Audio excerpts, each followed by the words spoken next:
Good morning. I now convene the December 12th, 13th, 2024 meeting of the Commission on Teacher Credentialing. The Bagley-Keene Open Meeting Act for teleconference meetings require that Commission members who are attending the meeting via teleconference to disclose of any other individuals 18 years of age or older are present in the room at the remote location and the general nature of the members' relationship with any such individuals. Colleagues, are there any disclosures for members attending via Zoom? I have no disclosures. Can you just go around? I have no disclosure. I have no disclosures. I have no disclosures. I have no I have no disclosures. I have no disclosures. I have no disclosures. Thank you all. Commissioners who are participating via Zoom must be visible at all times on camera. Please log off Zoom if you need to leave the meeting. Log in when you're ready to join the meeting. If you experience broadband or internet connectivity participating in the meeting, that would be remedied by joining without video. You must announce the reason for your non-appearance when you turn off your camera.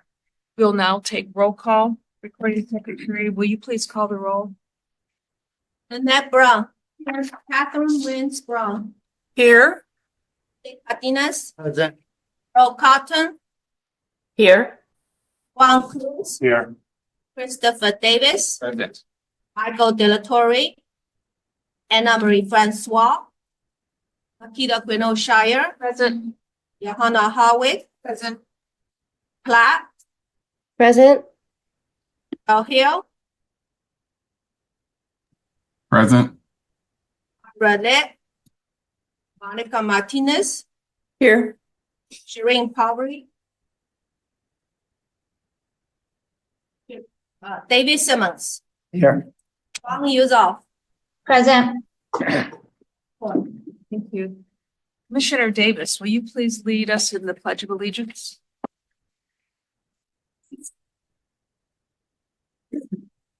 Ready? Salute. I pledge allegiance to the flag of the United States of America, and to the republic for which it stands, one nation, under God, indivisible, with liberty and justice for all. Thank you. I would like to remind everyone about the meeting procedures before we get to today's agenda. This meeting is being conducted at the Commission office and via teleconference. We have commissioners participating from the Commission building and also via Zoom. The public has the option to attend the general session of the meeting at the Commission office or participate remotely through Zoom, webcast, or U.S. toll-free phone number. The meeting room technology includes built-in microphones, speakers, cameras, and monitors. Please note the ceiling microphones are always on, and will pick up everything that you say at all times. So please be aware that anything that is said in this room will be captured on the archived recordings of the meeting. Therefore, side conversation should be kept to a minimum, if at all, while in this room. Members that are participating by Zoom or are connected to the Zoom meeting, please mute your laptop speakers, microphones, and mute yourselves on the Zoom video. Commissioners attending the meeting via Zoom that would like to speak, please use the raise hand icon feature in Zoom. Because this is a hybrid meeting, we will need to conduct each vote by roll call. We would like to ask the members of the public who attend the meeting via Zoom and would like to make public comment to check their Zoom identification. Your Zoom identification, the name used when logging into the meeting. It is important that the Zoom identification is accurate so we can call on you appropriately during public comment. Next, we will cover the public comment procedures. The committee chair will announce when the public comment period is open during the presentation of the agenda item and ask for anyone who wishes to comment to notify the meeting moderator.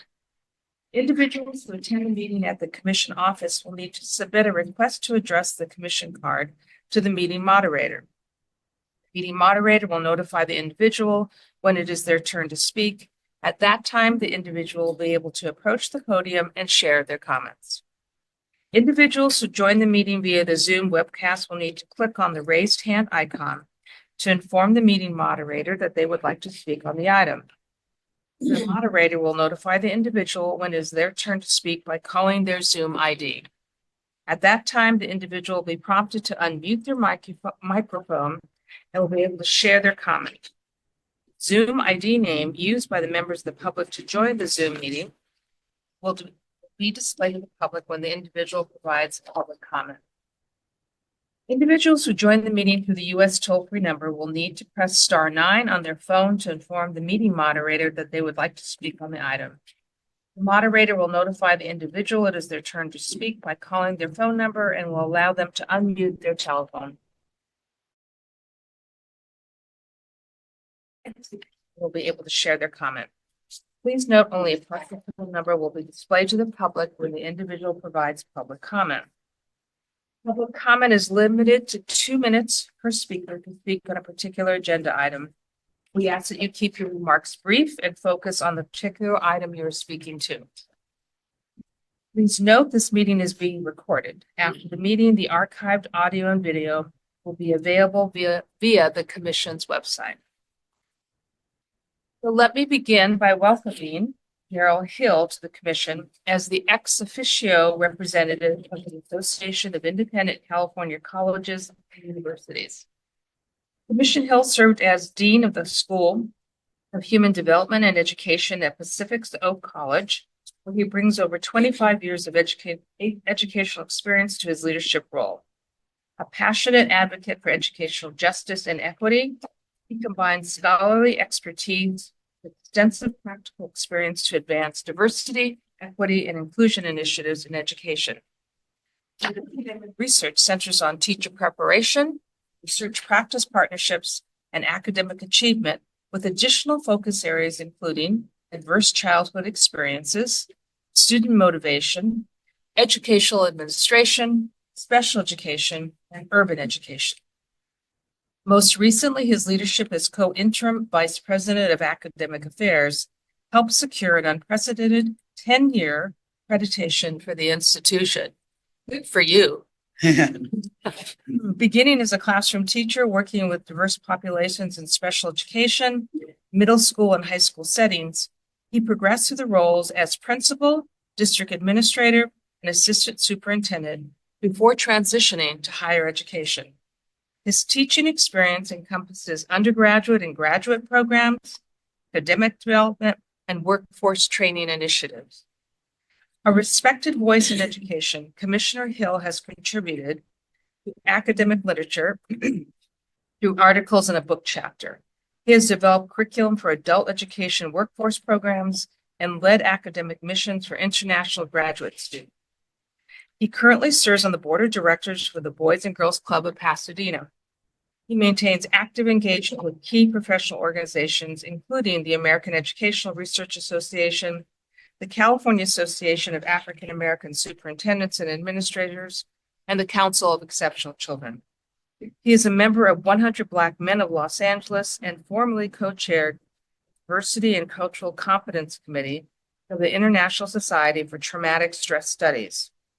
Throughout his career, Commissioner Hill has remained dedicated to championing educational excellence and equity with all students, leveraging his comprehensive experience from classroom instruction to administrative leadership to create meaningful change in education. Welcome, Commissioner Hill. I look forward to seeing you in person. Thank you. I do too. Thank you all. That was a lot. I didn't know that was a long bio there, but it's good to meet everyone. Thank you. You're very Next, I regret to announce that Susan Herrera's term as a commission member has ended due to the end of her term as a school board member. Susan was appointed to the commission as a school board member representative in March 2021. Her experience and knowledge made her a very valued colleague to the commission. On behalf of the commission, I would like to thank Susan for her service and wish her well in her future endeavors. We'll miss you, Susan. Okay, we're going to move to agenda item 1A, which is the approval of October 2024 minutes. We will now open for public comment. Public comments are limited to 2 minutes per speaker. Recording secretary, are there any public comments? Public comments. Thank you. The public comment period for this item is now closed. Do I have a motion to approve the October 2024 commission meeting minutes? Thank you, Commissioner Cruz. Is there a second? Thank you, Commissioner Brown. Any discussion? All right. Will the recording secretary call for the vote? Each member, please respond with aye, nay, or abstain. Nat Brown, Aye. Jose Cardenas, Aye. Cheryl Carlton, Aye. Tom Cruise, Aye. Christopher Davis, Aye. Makita Gwinnett Shire, Aye. Johanna Harwick, Aye. Bonnie Clark, Aye. Ira Lit, Abstain. Monica Martinez, Abstain. David Simmons, Aye.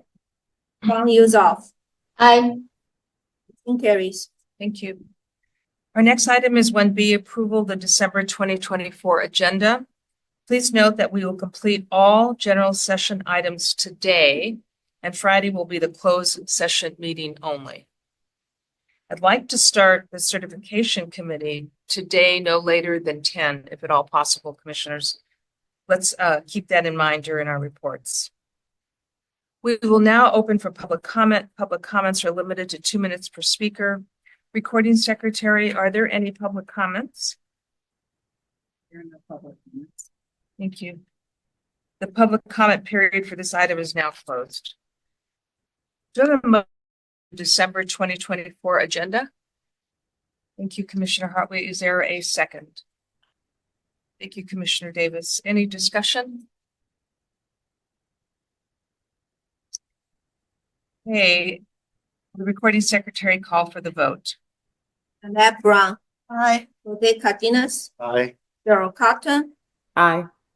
Tom Cruise, Aye. Christopher Davis, Aye. Makita Gwinnett Shire, Aye. Johanna Harwick, Aye. Bonnie Clark, Aye. Ira Lit, Aye. Monica Martinez, Aye. Simmons, Aye. Huang Yuzoff. Aye. Motion carried. Thank you. Agenda item 1C is approval of the December 2024 consent calendar. We will now open for public comment. Public comments are limited to 2 minutes per speaker. Recording secretary, are there any public comments? We have no public comments. Thank you. The public comment period for this item is now closed. Do commissioners have any items they would like to consider in closed session? Commissioner Hartwig? I would like to consider number 46, Amber McGiffin, and number 48, Joshua Medelis.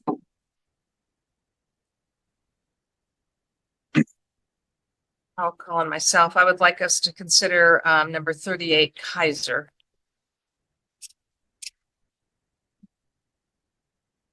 Oh, Commissioner Davis? I'm not sure the item number, but I'd like to recuse from Darlene Desiree Trujillo.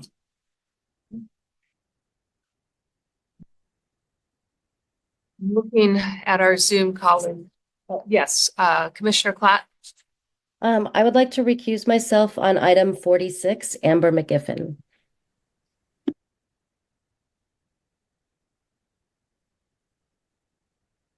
The other commissioners?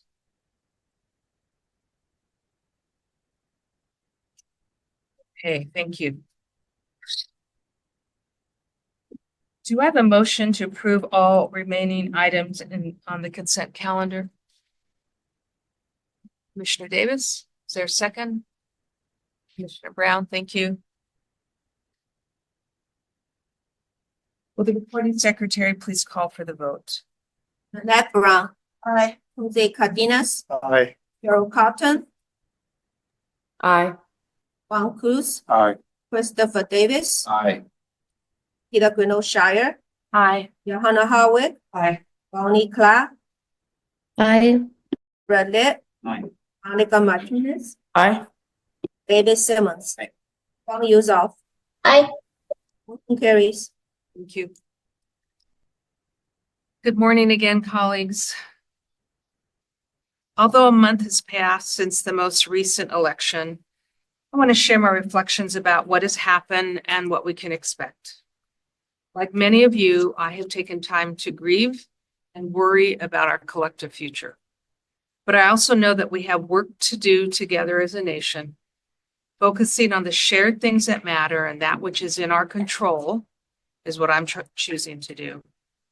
I greatly appreciate the leadership of our governor and senior leaders in our state who are developing ways to protect the most vulnerable members of our communities, and I know we stand in solidarity with them.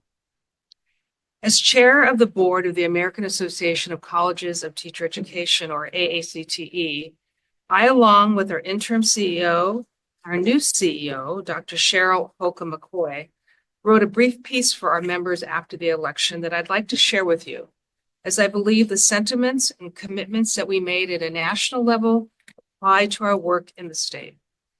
We wrote, reflecting on the presidential election results, we understand the great deal of uncertainty and anxiety within the national education community. However, regardless of the results, families across the nation continue to desire that their children have an excellent education. As leaders, we remain steadfast in our commitment to ensure high-quality educator preparation. We are proud of AACT's role in developing, strengthening, and diversifying the educator workforce. Moving forward, we will plant the seeds of new initiatives and strategies for ensuring that every child, regardless of background and circumstance, has access to excellent educators and opportunities to thrive.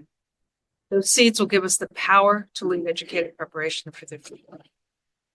We remain steadfast and committed to our core values of diversity, equity, inclusion, quality and impact, and inclusion. And we remain committed to working together with policymakers from across the political spectrum to improve the education of all students. As chair of our commission, I am proud of our collective commitment and work on behalf of the students and educators in California. And I know we remain resolute and resilient in our collective work in spite of the headwinds that may be coming our way.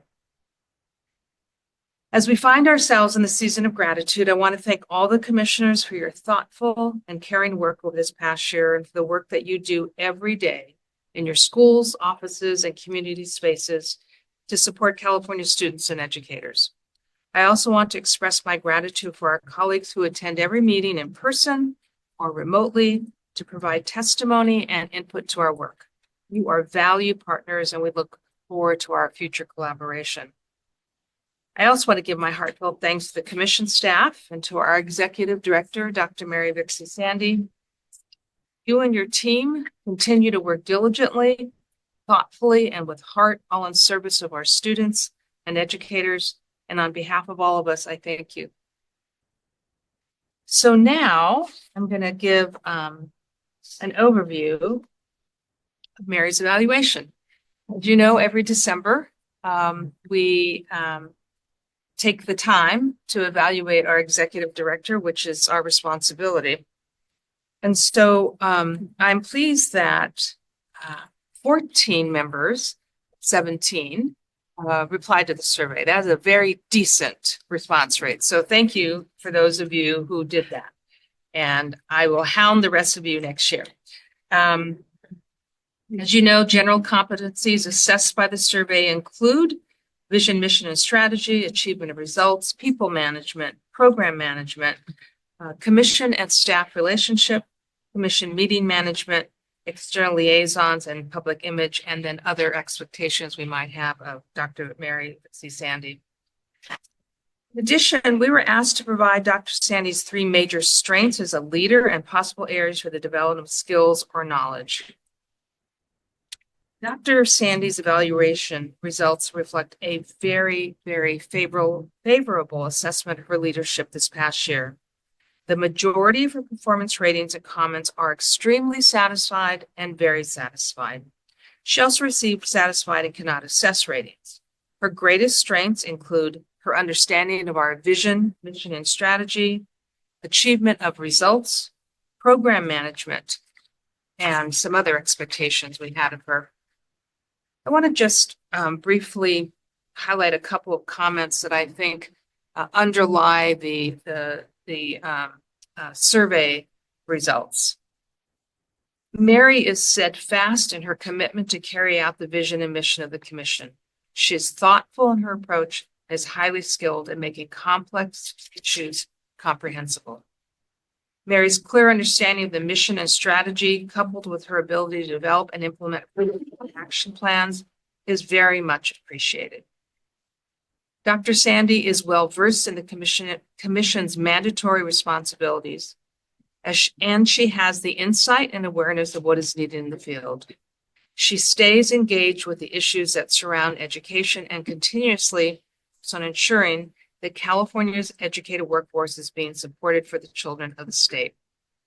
She leads with passion and purpose, motivating those around her to strive for excellence and stay focused on the mission. Her ability to inspire confidence and enthusiasm is one of her standout qualities. Are you just loving this right now? She communicates clearly and thoughtfully, ensuring that everyone is informed, aligned, and engaged. Her ability to listen and respond effectively strengthens the relationships and supports the commission's success. So, thank you, Dr. Sandy, for your service. It's now your turn to talk. How does one speak after that? Glasses on. Commissioners, it is a deep honor and privilege for me to serve as your executive director.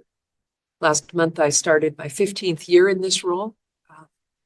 And if I were a cat and I only had 9 lives, I'd be a little worried. But, you know, this is really important work. And it is, you know, without planning it, it has become, I guess, my life's work to worry about the how we get the best people we possibly can, extremely well prepared, serving the children of this state without any other roadblocks. And working with all of you is incredibly challenging and innovating and exciting. You, as a commission, are you know, truly amazing to work with and for. You know, the issues you raise, the questions you raise, the quality of your dialogue and dialectic this is a crucible. We build important policy strategy, and this team over here along the wall and also on watching online and some in the audience. I am so incredibly fortunate to work with this group of professionals. And I know that they feel a deep call to this work as well. So thank you very much for continuing to have me in this role and for your very supportive feedback for me. So that's what I have to say about that. So we're gonna turn the page and talk about before you turn the page. Okay.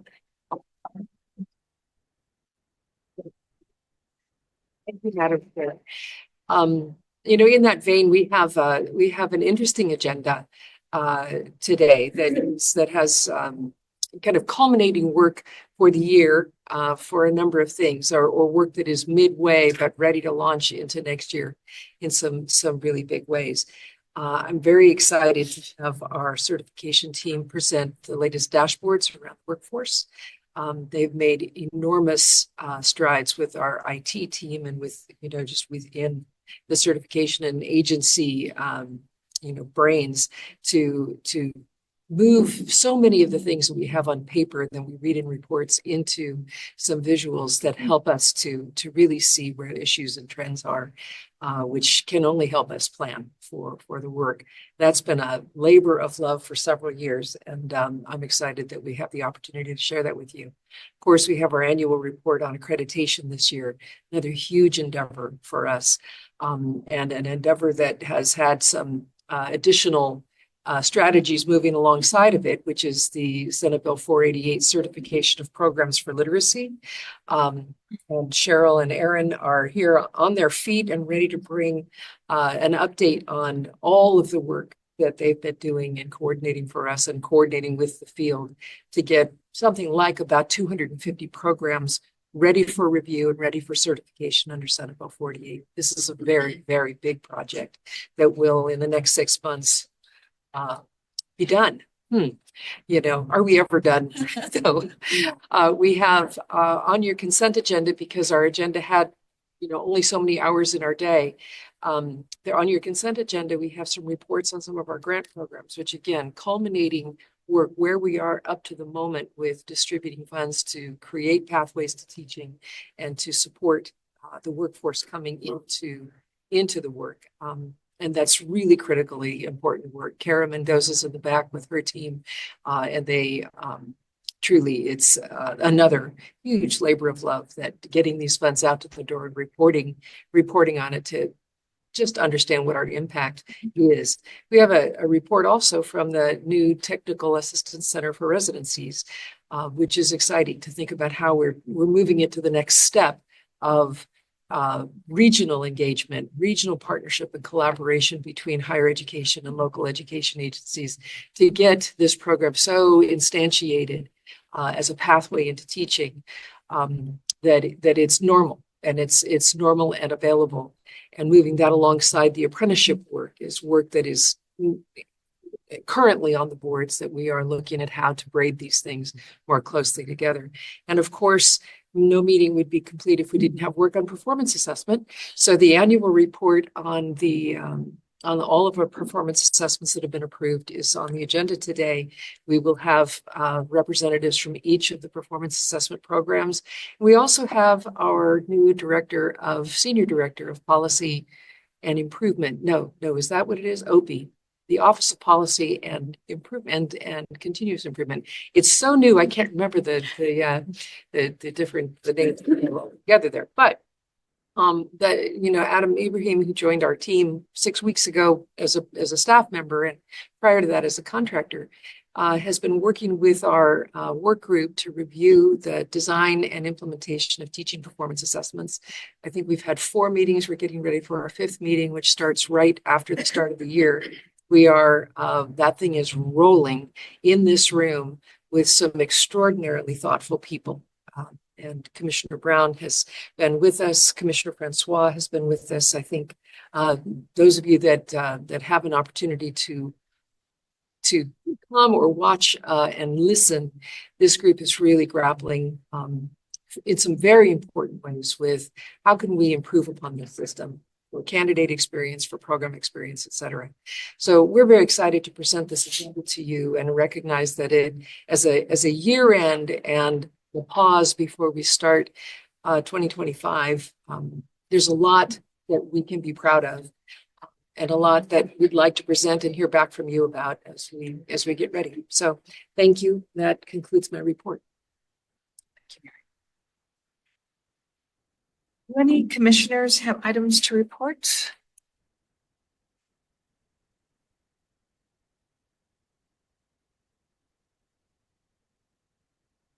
Yes, Commissioner Francois.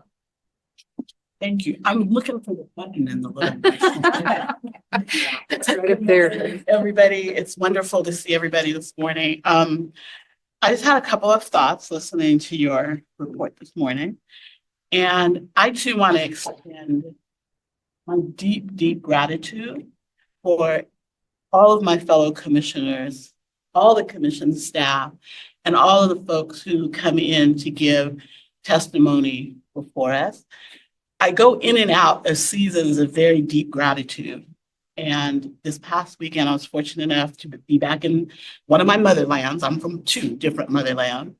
And as I was sitting out at the beach, I was kind of overcome with a sense of how abundantly blessed I am to be in the company of people who, in spite of what goes on, the uncertainty, the tension, sometimes the downright ugliness of the world, we stay squarely focused on making sure that schools are safe places and empowering places for students, their families, and the adults who serve them. And I don't know what power in the universe brought me to this space, but I am abundantly grateful to be here and to be in the company and thought partnership with all of you. And I wish you all a blessed holiday season. And in times like this, the only thing that we can do is double down. And that's exactly what I intend to do. And the great thing is I know that you're alongside me doing exactly that. So that's me kind of waxing poetic about where I'm at. But I actually do have 3 things to report.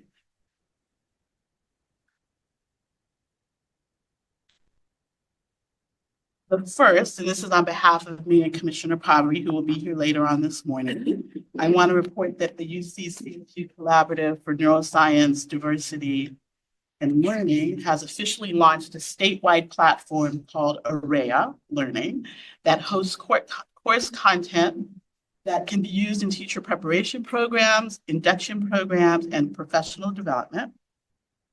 Faculty are using the course content in Araya in their syllabi to meet requirements of SB 488 and others. And the next focus is to have resources for the new pre-K3 credential. Course content is aligned to various performance expectations and the CSTPs, which were recently updated by the Commission. So if you want to find out more about Araya on the collaborative, Araya is spelled A-R-R-A-Y-A.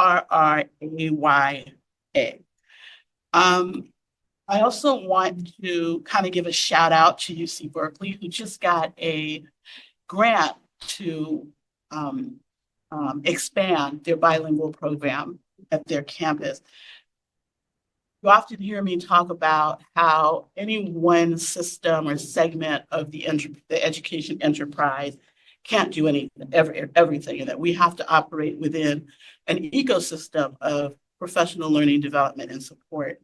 And so Berkeley is really leaning into that space and thinking about not just teacher preparation, but preparation, induction, coaching, professional development, and leadership training as a full system of support out of their campus. So shout out to them.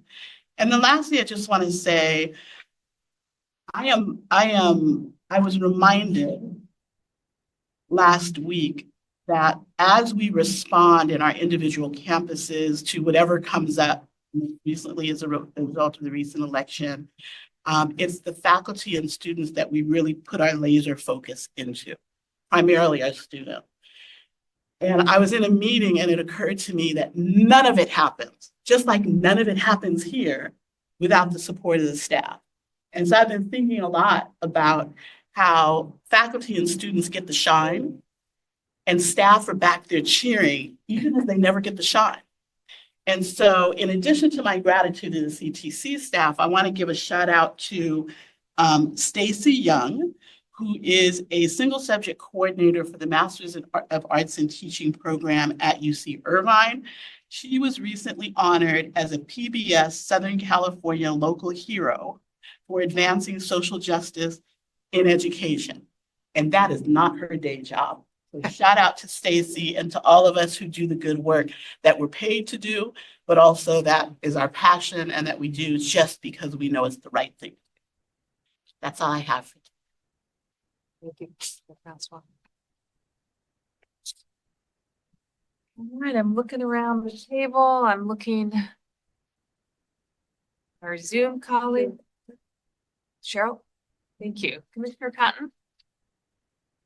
Thank you. Good morning, everyone. I do have a few updates from CDE, but first I just want to acknowledge Mary Sandy's impactful leadership. I think all of the statements that were made in her evaluation are so true, and I really appreciate her work and her colleagueship.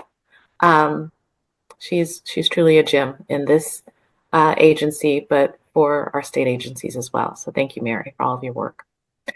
I do want to acknowledge our second convening of our Move the Needle cohort. That CDE, our state superintendent, is leading this work. We met yesterday for our second convening with a cohort of LEAs who have received the Literacy Coach Reading Specialist grant. And so while that grant program and the support is going on there, we're also digging deeper and looking at both literacy and math to improve outcomes for our students.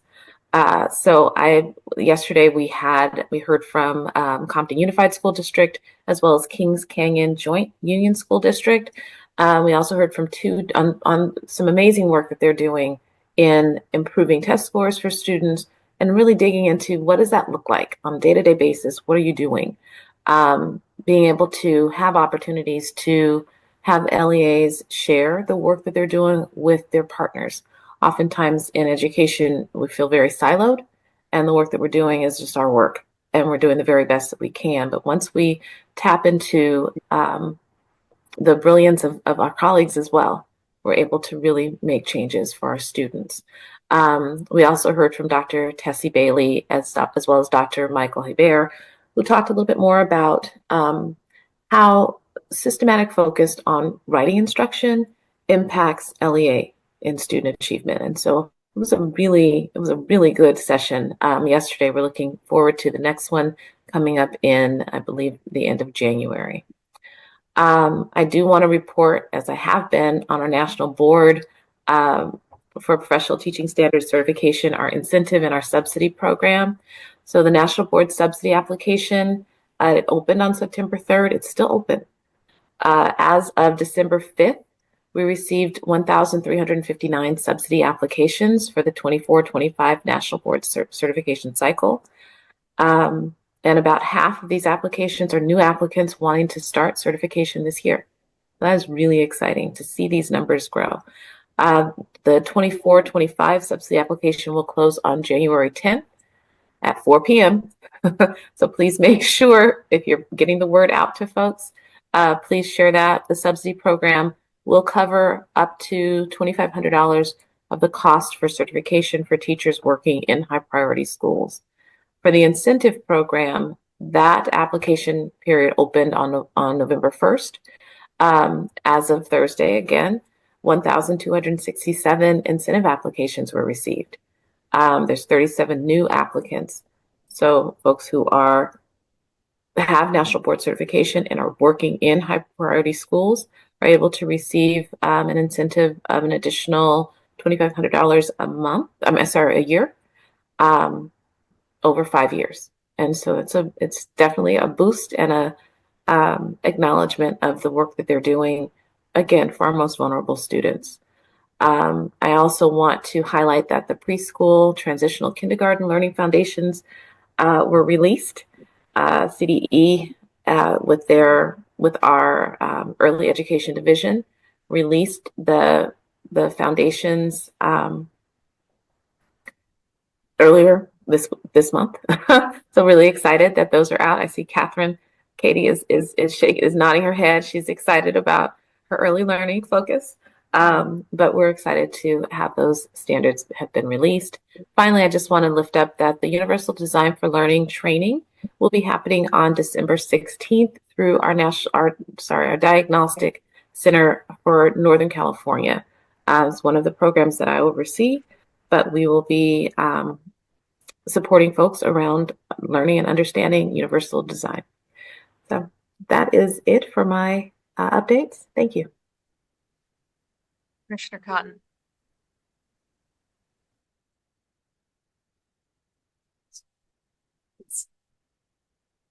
Good morning, everyone. Welcome, Commissioner Hill.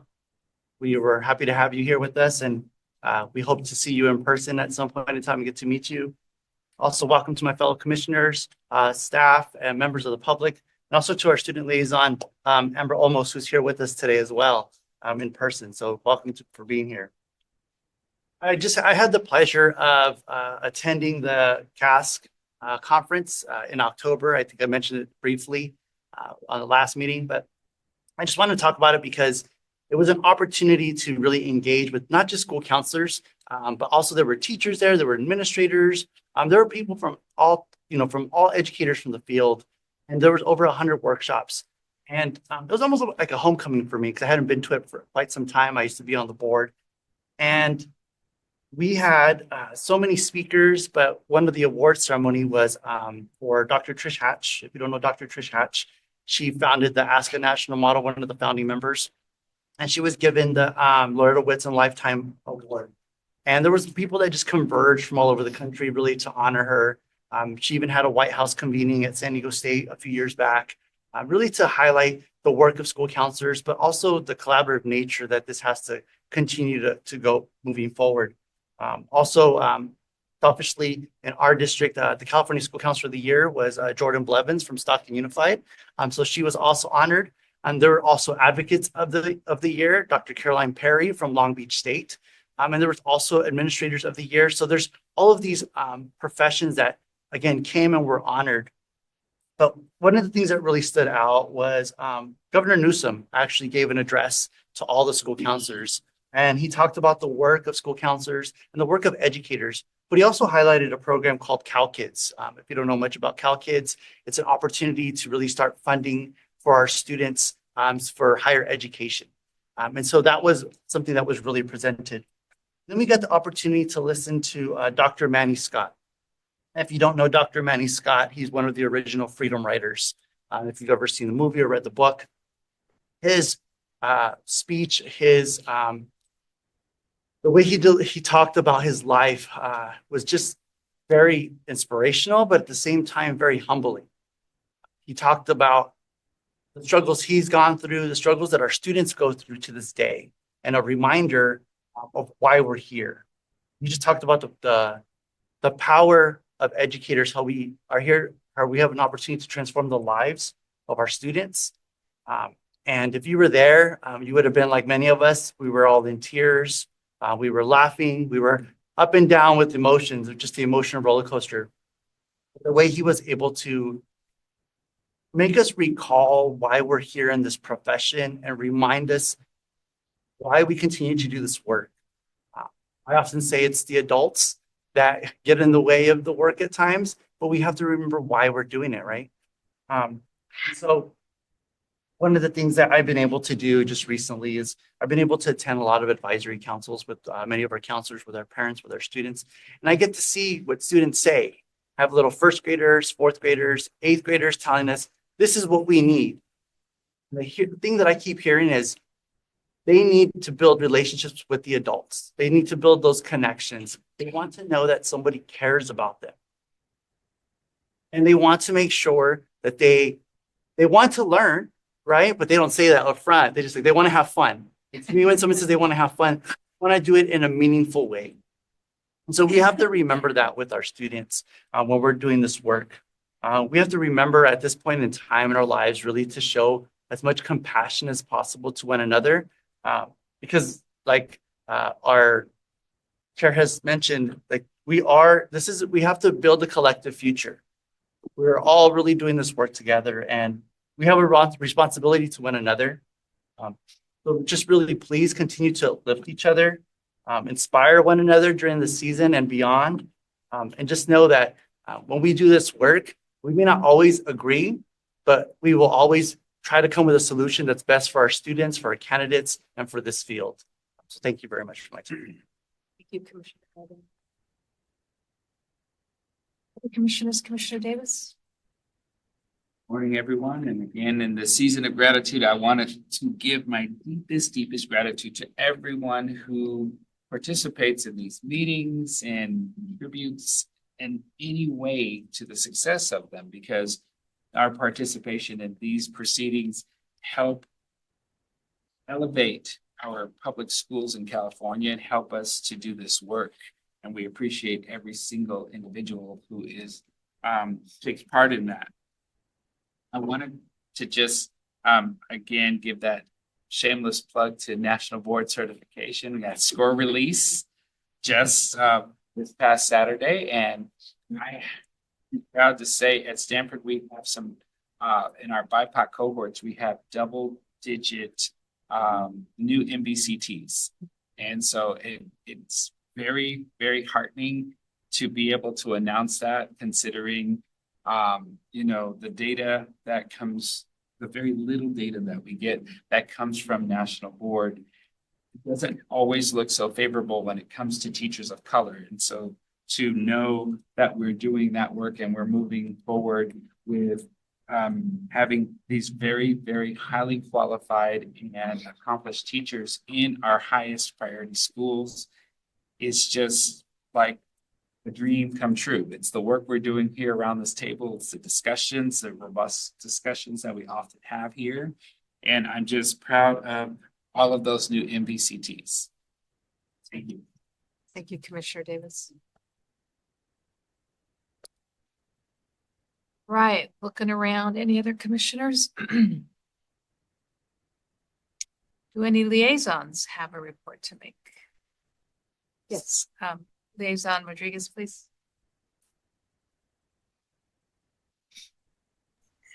Good morning, everyone. Welcome to Commissioner Hill. It was lovely to hear about all the work that you have accomplished and are working to accomplish. I'm looking forward to meeting you in person.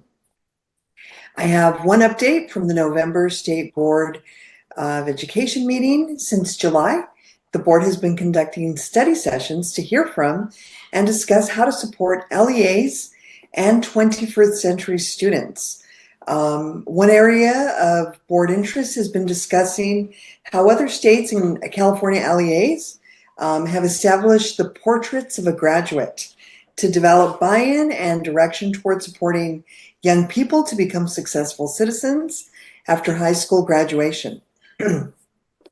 At our last meeting, we heard a presentation from West Ed around the work California LEAs to develop graduate profiles.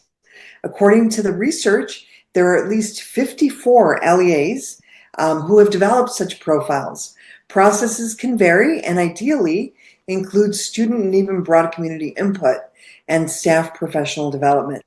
Many LEAs point to Pasadena's work in this area and the competencies represented by the 4 C's: communication, collaboration, critical thinking, and creativity. The board will continue to explore the development of state-level portrait of a graduate to inform and guide the SBC's decision-making and communications.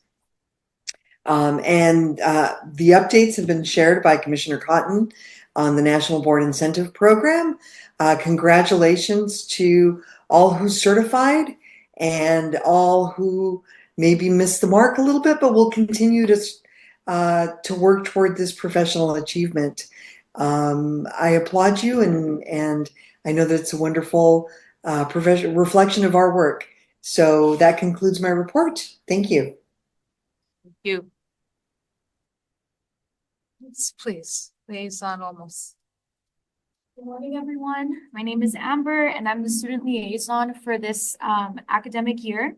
I'd like to thank everybody for your warm welcome this morning, and it's great to finally meet you all in person and put names to faces.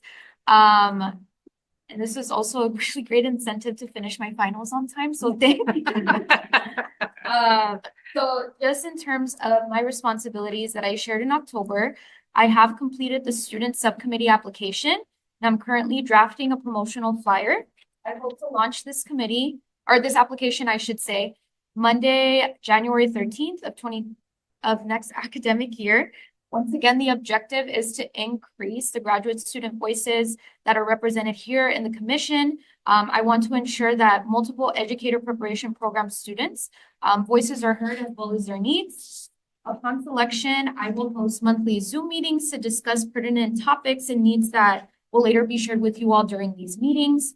And as someone who works in collaborative environments, I would welcome any commissioner that is able and willing to offer me feedback before I officially launch the application. In addition to that, I hope to continue working on the alumni network, specifically in January, because that's when I am not enrolled in classes. So I hope to finish all of the groundwork so I can officially launch it before my semester begins. In addition to that, I'd like to offer a special shout out to our future educators as they submit their fall 2025 university applications. I have seen this firsthand at the K through 12 and college level, as I have interned at Carson High School through LA Unified, and I also work at Los Angeles Harbor College at the Transfer Center. With that being said, the students don't do this alone, so I'd also like to offer a sincere thank you to all of our counselors throughout the state of California for supporting our students when submitting their university applications throughout the academic year. And on a personal note, I'd also like to share that as of Monday, I have completed all of my required fieldwork hours for my pupil personnel services and child welfare and attendance credentials. And those are all of my reports. Thank you, Liaison Almost. We're so pleased to have you here. All right. I want to just point out we're 5 to 10. Thank you, everyone. I now recess the general session and move to the certification committee. Commissioner Simmons, will you please convene? I now convene the certification committee. The committee has one item before it today.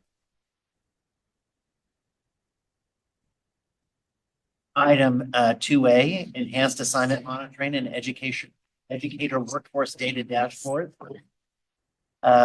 This is an information item that provides a demo of newly expanded assignment dashboards as provided by Senate Bill 114. And this item will be presented by Aaron Skubal, Aaron Henderson, Ann Harris. And I just want to say, day before yesterday, I was at a CalPads update training, which referenced the dashboard. So I am really looking forward to this presentation. And Ms. Skubal, please begin.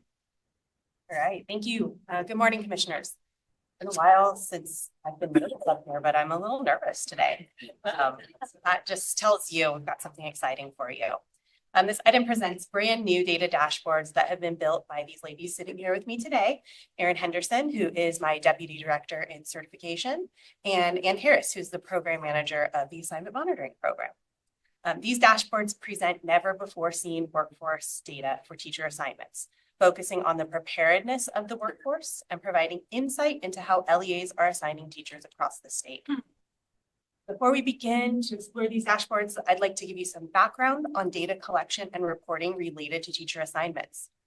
The Commission has historically overseen statewide monitoring of certificate assignments to ensure that educators are appropriately assigned for their positions. For decades, assignment monitoring was a manual process requiring districts and county credential analysts to review and compare their teacher assignments against a teacher's credential on a 4-year cycle, leading in a full picture of the state's assignment outcomes every 4 years.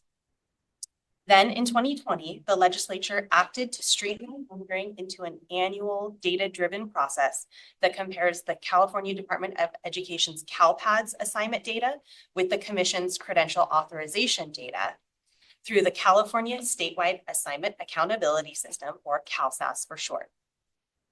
This innovation allowed the Commission to have monitoring results for all teacher assignments across the state annually instead of every 4 years. Then in 2022, the assignment monitoring program released the first assignment dashboards that focused on monitoring results from this new process. This was a great leap forward, but the data presented were limited to monitoring outcomes specifically, focusing on misassignments, vacancies, and local assignment options.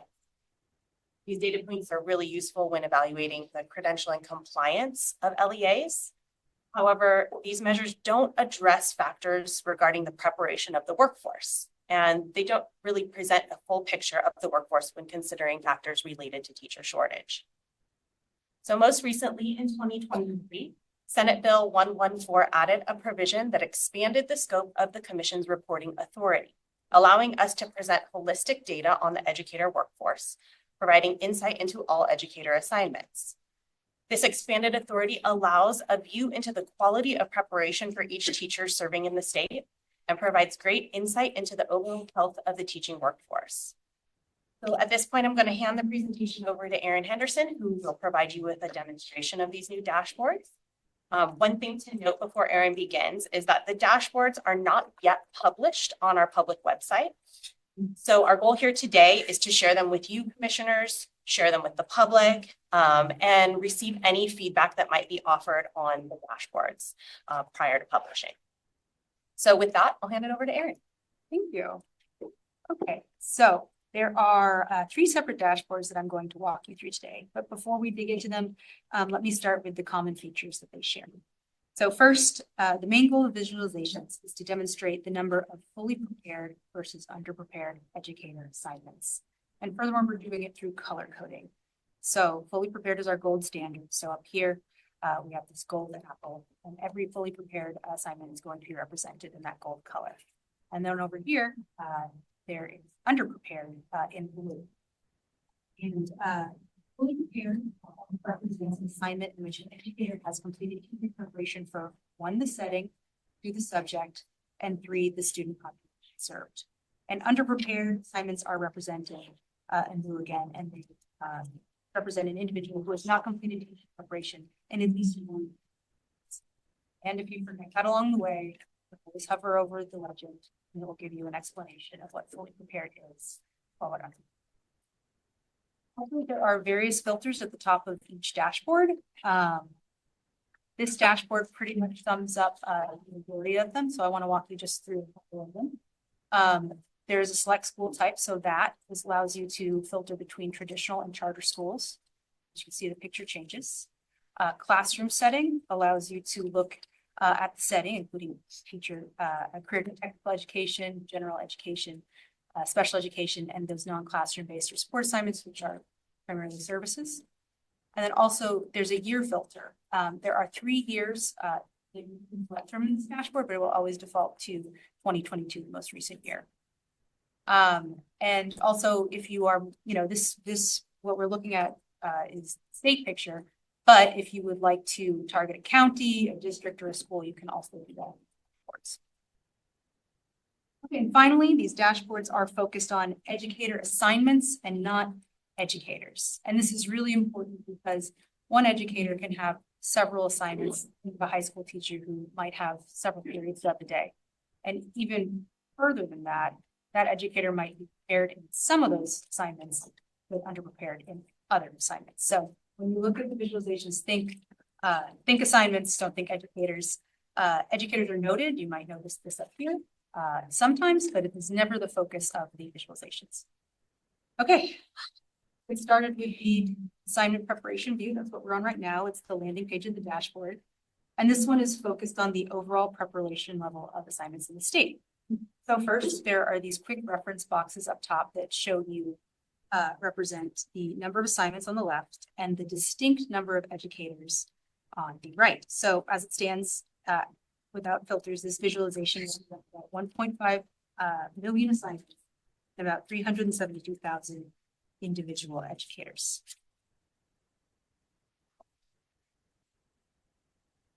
Okay, and if we move down the main visualization, it's a bar graph, again, color coded, that shows you the difference between fully prepared and underprepared assignments.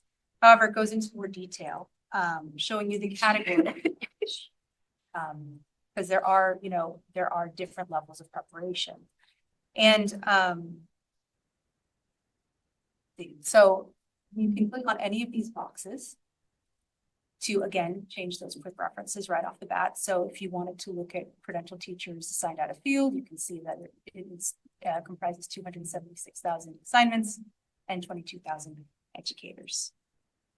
And we use this language here on the side because it is accessible. We think that parents or other interested parties who aren't well versed in this world can understand what a credential, more easily understand what a credential teacher assigned out of field is, or teachers that credentialed assignments are. But for those who are well steeped in this world, you can expand it.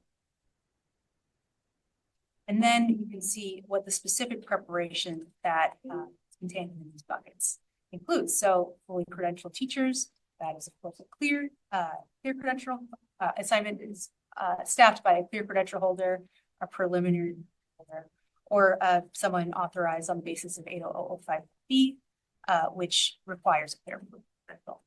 As well, you can look at out of field and see if the majority is based on these local assignment options here. And then finally, down in the teachers without credentials and misassignments, we can see assignments, vacancies, emergency permits, waivers, etc. And again, if you wanted to, if you were interested, you can click on any of these bars, and then again, see distinct number of educators and assignments. And if you wanted to filter even further, just to give you an example, go to special education, for example, see how that picture changes. And perhaps you want to see what that looks like in Sacramento, So that is the first dashboard. And again, intended to give you a very broad overview of assignments. But now we're going to move on to the next one, which is the statewide and regional trends dashboard. This one is intended to add a geographical and compositional component to these data. So as you can see here, there are two maps divided by region that show kind of a richer picture of assignments state. The first one focuses on the number of underprepared assignments as well as the percentage of the state's total. So as you can see down here, South Coast has about 147,000 underprepared assignments, which is about 40% of the state's share. However, there's another way to look at this data, which is proportionally. If you look at the map on the right, it shows the proportion of underprepared assignments to fully prepared assignments. So if you look at that, South Coast is doing pretty decently well. And then the area of disparity is more up in this Northern California, with Northeastern Inland showing about 40% underprepared. So if you scroll down on this visual, you can also see the preparation level for English learner assignments, doing pretty well as a state, about 92% fully prepared. And then you can see the composition of the assignments as well by school level, elementary school, high school, etc. So let me show you one more feature of this, which is that you can filter by the regions to show the composition of these bottom two visuals. So if you look here at South Coast, you can see that they're doing better than the rest of the state by a couple percentage points on their English learner assignments. And if you go up here to Northeastern Inland, you can see that they are having a much different composition than the rest of the state, and a very large share of these K-12 inclusive public schools.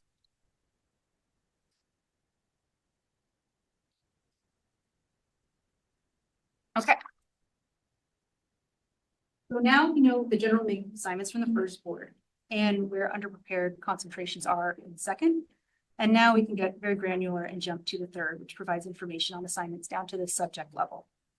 So the first visual displays the top 10 assigned subjects, again, with those stacked bars showing the comparison of prepared and underprepared educator assignments. We have the standard filter on top, but also this regional filter to the side to help us discern areas of shortage regionally. So let's look at this. So self-contained here, self-contained classrooms doing relatively well, and roughly in the same measure as these other academic subjects like. But if we go back up to this inland area, see the self-contained classrooms represent much more of a share of those classrooms and are again more proportionally underprepared. And then if you go down to the bottom of the visual, you can see all of the subjects and where they stand, numbers and proportions side by side. And we did this because the picture is pretty complicated, and there are some subjects that have a very high number of assignments, but a low proportion of them are underprepared. For example, English has over 62,000 underprepared assignments, but kind of a low share proportionally. And then there are some that have the reverse. So geosciences are about 50% underprepared assignments, but that only amounts to about 400 assignments total. And then one more thing here is that you can select academic focus. So this defaults to core academic subjects, career technical education, electives and arts, non-core electives, or just all at the same time. And then this also is filtered, can be filtered regionally. So you can see exactly where areas of shortage are for every subject. And that completes the tour of the dashboards. We only grazed the surface in this demo, but even so, we hope we were able to provide some insights into educator assignments across the state. I'll hand it off to Anne for the presentation. So now that you've seen the dashboards, we'd like to differentiate them from the existing teaching assignment monitoring outcomes, or TAMO reports furnished by CDE. These data dashboards are created with the same data source as the TAMO reports. Though drawn from the data set, there are key notable differences. One, the TAMO outcomes are calculated through the lens of educators And these dashboards that you're seeing here are calculated through assignments. CDE uses full-time equivalency, FTE, or the percentage of time spent working in a job classification in relation to a full-time position. However, the commission's dashboards present educator assignments on a one-to-one basis, of which one educator may have. Number two, TAMO is focused on the definitions aligned with California's Every Student Succeeds Act, ESSA state plan, while the commissions are aligned with the school accountability report card definitions. And three, the subjects listed in each report are furnished by each agency, so there may be some discrepancies. These dashboards should be seen as an alternate way to view the educator workforce instead of a duplicative or competing effort to CDEs. In conclusion, this is an information item. We would appreciate any guidance for the current iteration or suggestions for future development. We will use your discussions today to direct our continued progress. After we receive your feedback, we'll make any necessary alterations to the boards and post them publicly early next year. So this is the end of the presentation, and we will await you. We will now open for public comment. If there are members of the public that would like to give a presentation, please notify the meeting moderator by clicking on the raised hand icon if participating through Zoom, or pressing *9, *9, if participating by phone. Public comment is limited to 2 minutes per speaker, please. Recording secretary, are there any public comments? Public comments.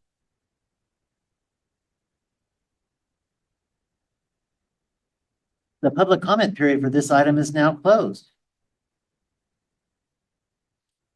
Do commissioners have any questions or comments on this item?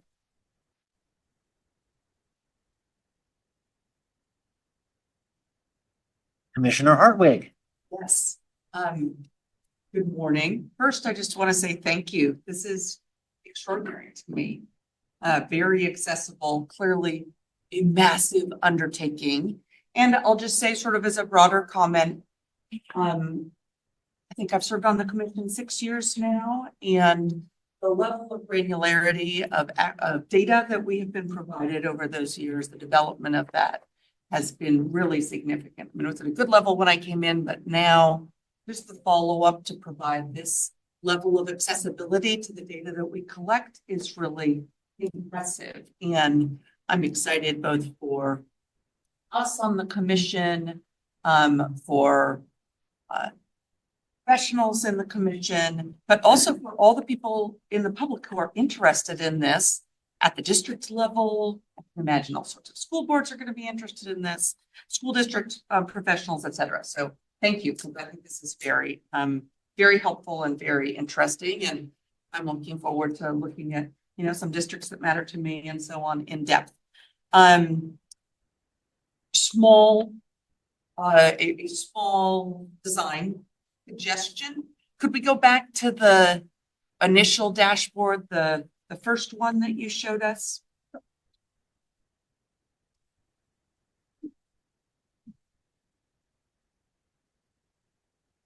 When I first looked at this, I thought my suggestion is going to, this is very small. I know these are small things to be putting in our big commission meeting, but I would suggest stacking fully prepared and underprepared on one side and assignments and educators on the other side. When I first looked at this, I thought that those went together like underprepared educators. That's what I was looking at, or fully prepared assignments. I was just confused. So small thing, but I would just switch those around because I think that would be easier to see. And then I was wondering about links between this and other helpful resources. Like, will there be, if there are things where you think a definition or other information on the CTC website for a member of the public who is trying to understand this?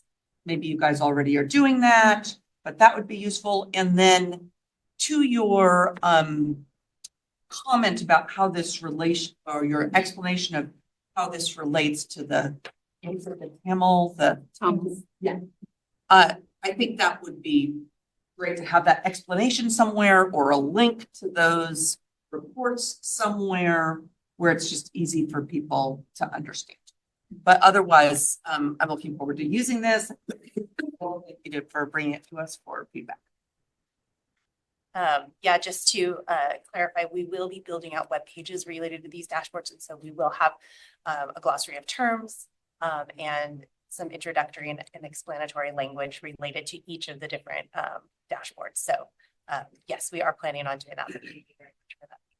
One final comment about it, which is I really appreciate the regional, and that's something I've been interested in, and all the data that we look at, as you all have highlighted,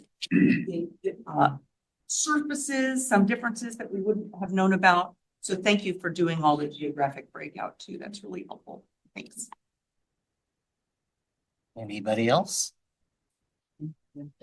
I'm going to echo Commissioner Hartwick's gratitude very quickly and say, I've been very critical of the data that has come out of the commission. I'm just going to be honest. And when I see stuff like this, I'm just like, yes. So thank you so much for that. And I want to say, Commissioner Hartwick, that first slide, I too was confused for a different reason. Design is so important because there's a lot of different constituencies that are going to look at that, and we want it to be as user-friendly as possible. I just have two clarifying questions that have very little to do with the design and the dashboard, but the data on there provoke two questions. The first is on the table at the bottom of page 9, the column where it's unmonitored, no credential required. It makes reference to educational service assignments in charter. What are those? So there was a bill 1505 that kind of brought charter schools into, you know, the credentialing requirements of traditional schools about it exempted those assignments in charter schools from being monitored. So we don't have any outcomes for those assignments. So that's administrators, people, personnel, those things, we cannot view them in CalSAS. Educational services a particular classification, or is it a group of different roles? That I'm just trying to figure out who these people are. They're basically non-classroom based assignments that, you know, they are like a pupil personnel or an administrator, you know, somebody who is serving an instructional role, but is present in the education. They're not serving in an instruction. Yes, they're not. The other question that I had is probably for commission staff is STEM STEAM teachers are a different category, underprepared and prepared. What are the certification requirements that would make you a STEM or STEAM teacher? Yeah, as opposed to a biology teacher or a chemistry teacher. There's like 1,000 of them. So I'm just wondering what their certification requirements are. So it really depends on what the primary focus of a STEM or STEAM course is, because it integrates different content areas. It's left up to the LEA, the local level, to identify the appropriate credential. We advise that whatever the primary content, if there's multiple contents being covered in that course, whichever is the largest, that the individual should hold. So it really just depends. They're kind of an interesting outlier. There's no credential authorization that would cover that type of assignment. Like engineering can be covered by several different subjects, or robotics, for example, pretty common. Thank you. I just want to echo gratitude that you're all feeling. These are amazing. They're amazing dashboards. The information that is within is going to be so useful to a lot of different users. I appreciate the first view, and then for the public or like people like me, and then the detail that people like David, who are HR folks, are going to want to dig into. So this is just amazing. And I would venture that this is probably something that you might want to share nationally with other licensure in your spare time, because this is really groundbreaking data displays to help inform what we do in educator preparation. So thank you.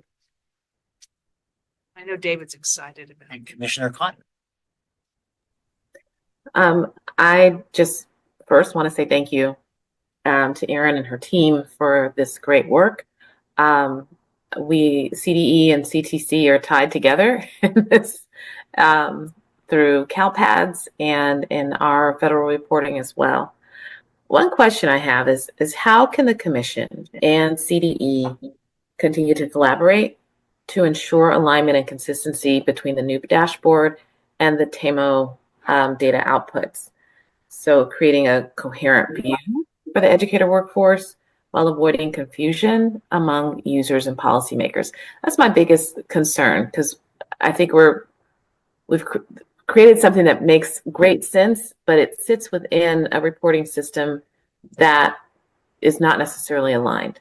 And so I'm just curious with the team, what are your thoughts on that, and what can we do moving forward? That's a really good question.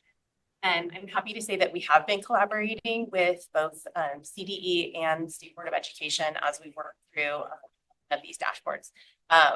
We shared the initial iteration of the dashboards with our colleagues at CDE and State Board of Education to ensure that everything that we were presenting was aligned with, didn't and complemented and didn't detract from anything be put out by CDE specifically.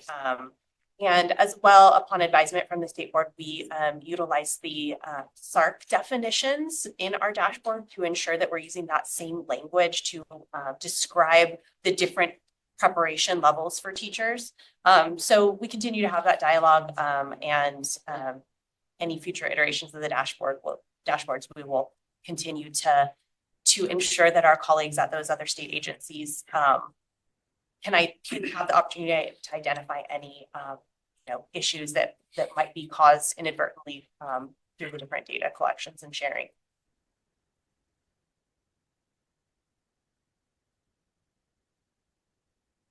I want to pay highest of praise and compliment the process and the development of this dashboard.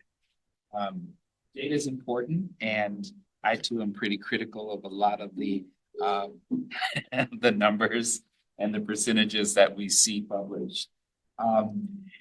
This, I think, will help, especially those of us who are not necessarily in HR and LEAs, look at how teachers are placed in particular classes. And I'll give you an example. At a granular level, our ELD classes and many of the districts that I've worked in my career have been positions that have been filled at the last minute. So often teachers who are not certified in those areas are teaching them, and then they come back later and wonder why we're not making the progress with our students on standardized assessments and grades and their successes in class and school in general. And I think this will help shine a light on those disparities. And I can't wait for it to be published so that we can actually start looking at that as a primary focus, so we can look at the students with the greatest needs first and get personnel in those positions, and also schedule and plan those classes first, because often those classes are the ones that are left at the end of the process right before school starts in the summertime. So this looks like something that's going to be a very promising tool for everyone. Okay, I got some questions. And my first one is actually for not people like me, because what I worry is the question of do we do it by assignment or by FTE has been going on at least 22 years I can remember, since NCLB. And there's not a good way to do it because of the tension between those two things. So my question slash suggestion is there any verbiage that you can put on the front page that kind of explains that?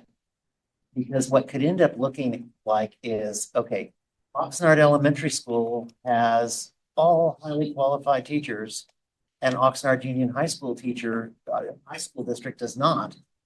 Simply because every teacher counts for 6 teachers at the high school district, and every teacher counts for 1 teacher at the elementary school district.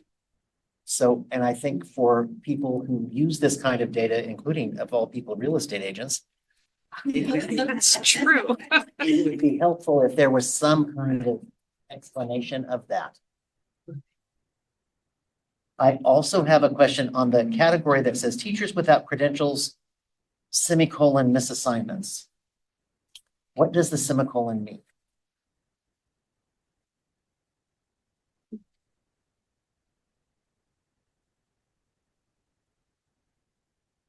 Well, I think that basically teachers without credentials, semicolon misassignments. So teachers without credentials were considered even emergent, right? And then the semicolon is misassignments, well, this and are specifically. So therefore, we didn't want it to be like a misassignment kind of focused title. And I think it might also be from the SARC as well. See what we did. I hate to add words, but I think and/or might be more clear. Are you referring to the visualization that's broken out? Aaron, it might have been a spatial issue. Yeah. So would an ampersand maybe be better? Yes. Good catch. Thank you. Because Then- if you expand that, if you can expand that, that category is far more than just misassignments. So, you know, it includes emergency permit holders, which is a large share, right? So yeah, it should be an and. Thank you. Then I got another question. I think in terms of, okay, as a district, it is in my interest to maybe be able to obfuscate this a little bit. But we have a ton of teachers who are out on leave, who are replaced with people who have a TPSL or some other less than ideal certification. They are not captured in the data, correct? Because like if you're out because you're pregnant and it's your credential that's reported, not somebody who may not even be in that classroom for 5 months. That's correct. That's how CalPADS directs people to report the teacher of record. So I wonder, is there some way for us to capture the impact of all of the plethora of leaves that people have access to? I can share that we are in conversations right now with the Department of Education and the State Board on how we can better collect and present data with some of that granular detail about assignments. So we're looking into that and working on some solutions for them. The other thing I think that is really that the conversation that was elevated here about charter schools is really important that I'm not sure people realize if you're an administrator in a charter school, you don't have to have any certification. And I got another question too. And this is maybe not for the dashboard, but it would be like for CalSAS. How do we report superintendents who by nature their position is certificated, although they may be uncredentialed? How is that data capturable? It really depends on if it's being reported in CalPADS. So we can only assess and evaluate assignments that are reported in CalPADS. So unfortunately, we wouldn't be able to fully answer that without having CDE be able to weigh in on what their guidance is for liaison reporting superintendent assignments. And I just think this is wonderful data to have. So the HR people, representing the HR people, and I'm sure the real estate agents in the state of California, thank you for this data. So This is an information item and no action needs to be taken. Thank you, Ms. Goobel, Ms. Henderson, and Ms. Harris. Having no additional items today, I adjourn the certification committee. Commissioner Simmons. Next is the Educator Preparation Committee. Commissioner Cardenas, will you please convene the committee? Yes, I would like to call the December 2024 meeting of the Educator Preparation Committee to order. We have 5 agenda items. All items are scheduled for today. The first item for the day is 3A, the annual report Committee on Accreditation 2023-2024.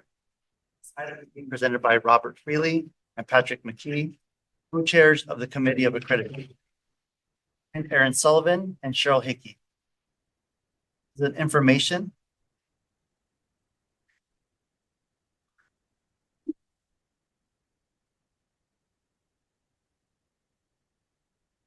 Ms. Sullivan, will you please begin?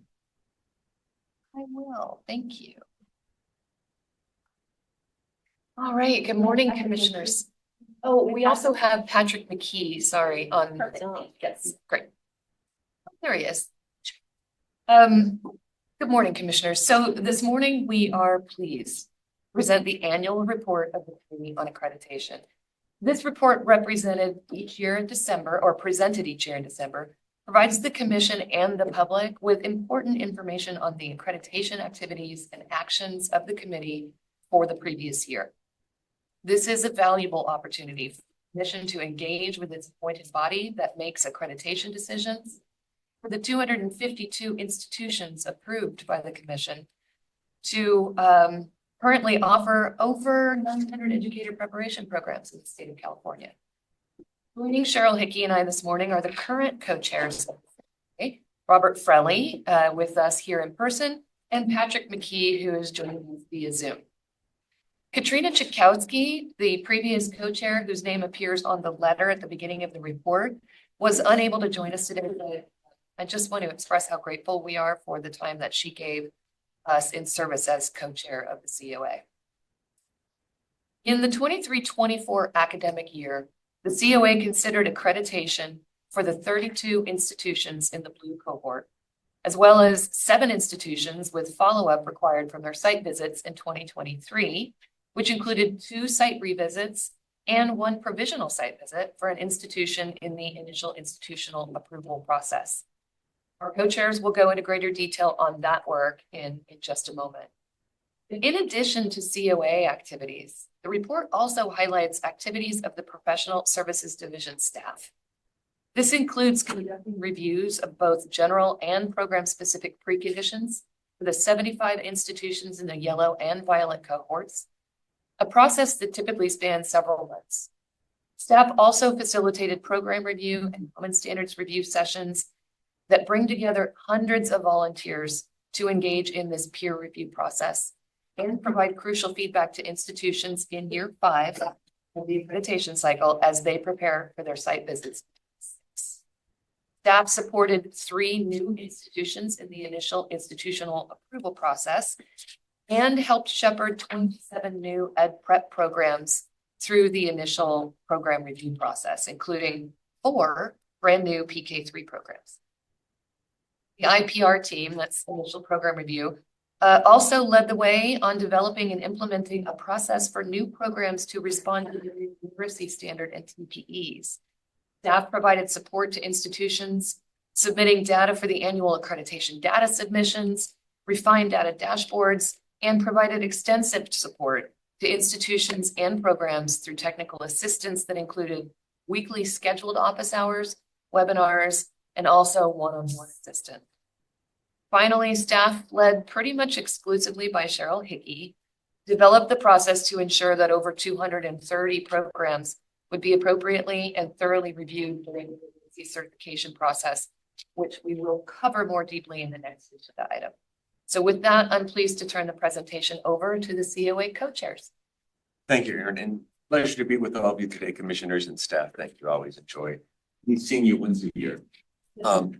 And also want to introduce him. We already had Patrick introduced. Patrick is second year on the committee and he unanimously voted to be co-chair. He's an outstanding individual, as you're going to find out. So Patrick, I'll turn it over to you to begin. Thank you so much, Co-Chair Frelly, and good morning, Commissioners. It's an honor to join our Co-Chair Aaron Sullivan and Cheryl Hickey this morning in presenting the Committee on Accreditation Annual Report. We'll be sharing highlights of Section 2, the summary of the 23-24 accreditation activities, which you'll find on pages 24 and 25. First, we have a summary of the site visits. This past year, as Aaron has shared, 32 regular site visits were conducted for the Blue cohort. Each of these visits were completed virtually. On page 24 and 25, you'll find the table that lists the institutions who had their regular accreditation visit. On the right column of the table is the Committee on Accreditation's decisions for each of those institutions.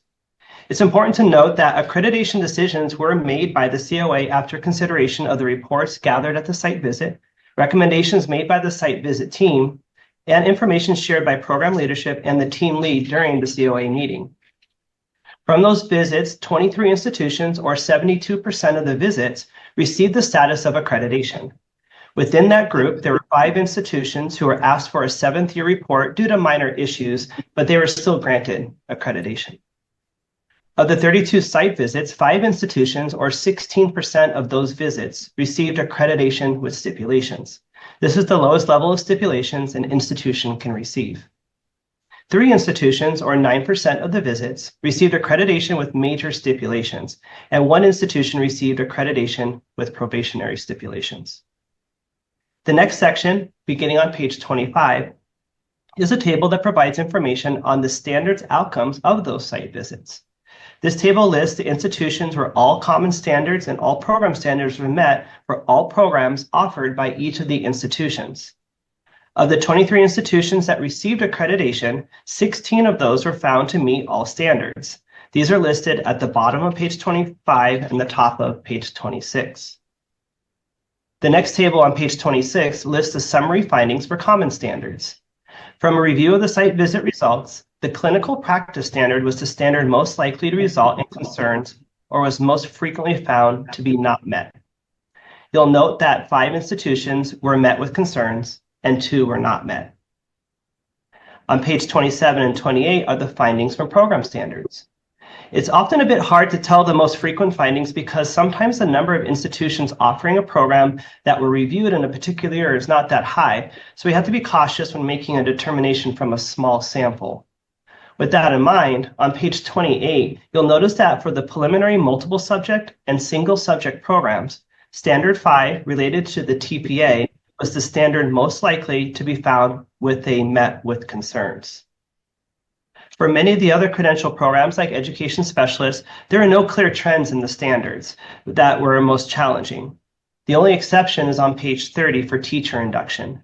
You'll notice that Standard 5, determining candidate competence, and Standard 6, assuring quality of program services, were the ones that were often met or met with concerns. Often not met or met with concerns. On the bottom of page 30 is a summary of the follow-up on institutions with stipulations. The COA closely monitored and followed up with 7 institutions that had stipulations a year ago to ensure that the issues identified were addressed.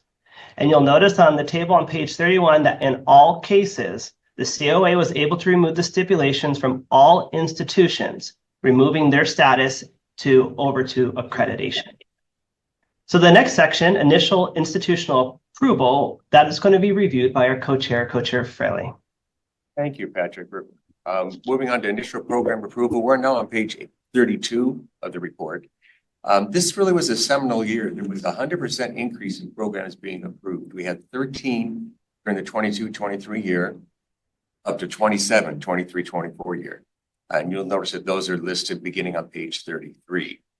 I do want to recognize the Commission's IPR staff who work so incredibly hard with these institutions to get through the approval process, and I'll speak a bit more of that towards the end. In the chart of new programs, you'll notice there were in the order of largest to smaller number.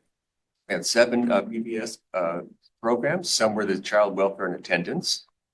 We had 5 administrative services programs, 4 PK, 3 programs, 3 multiple and single subject programs, 2 each of bilingual, reading literacy for specialists and education specialist programs, There was one designated subject CTE and one teacher induction.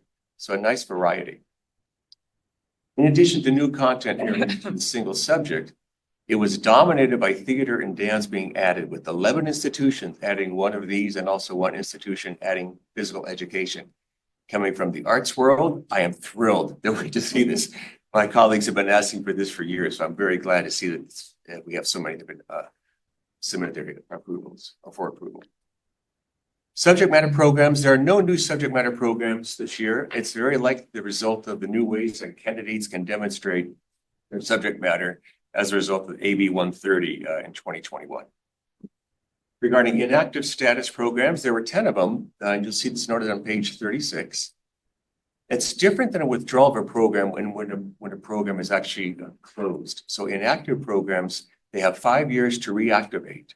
And sometimes they might go inactive because the program is being revamped, or there is low enrollment, or there might be key faculty members who are leaving. And then these programs can have between 0 and 15 candidates, so they're relatively small by comparison. And these candidates can continue their program to completion, but their program can no longer accept new candidates. That's a way of teaching them out. And among the 10 programs that went inactive, there wasn't really a clear trend. Oftentimes we might see consistency across the board, but really nothing indicated that there was anything that we could look at the data to support the trend. Regarding transition of programs to new standards, on page 37, there's a body of work that gets very little attention, but the staff and the COA are invested in it, and that is ensuring that all existing programs transition to new standards. That takes an amazing amount of work.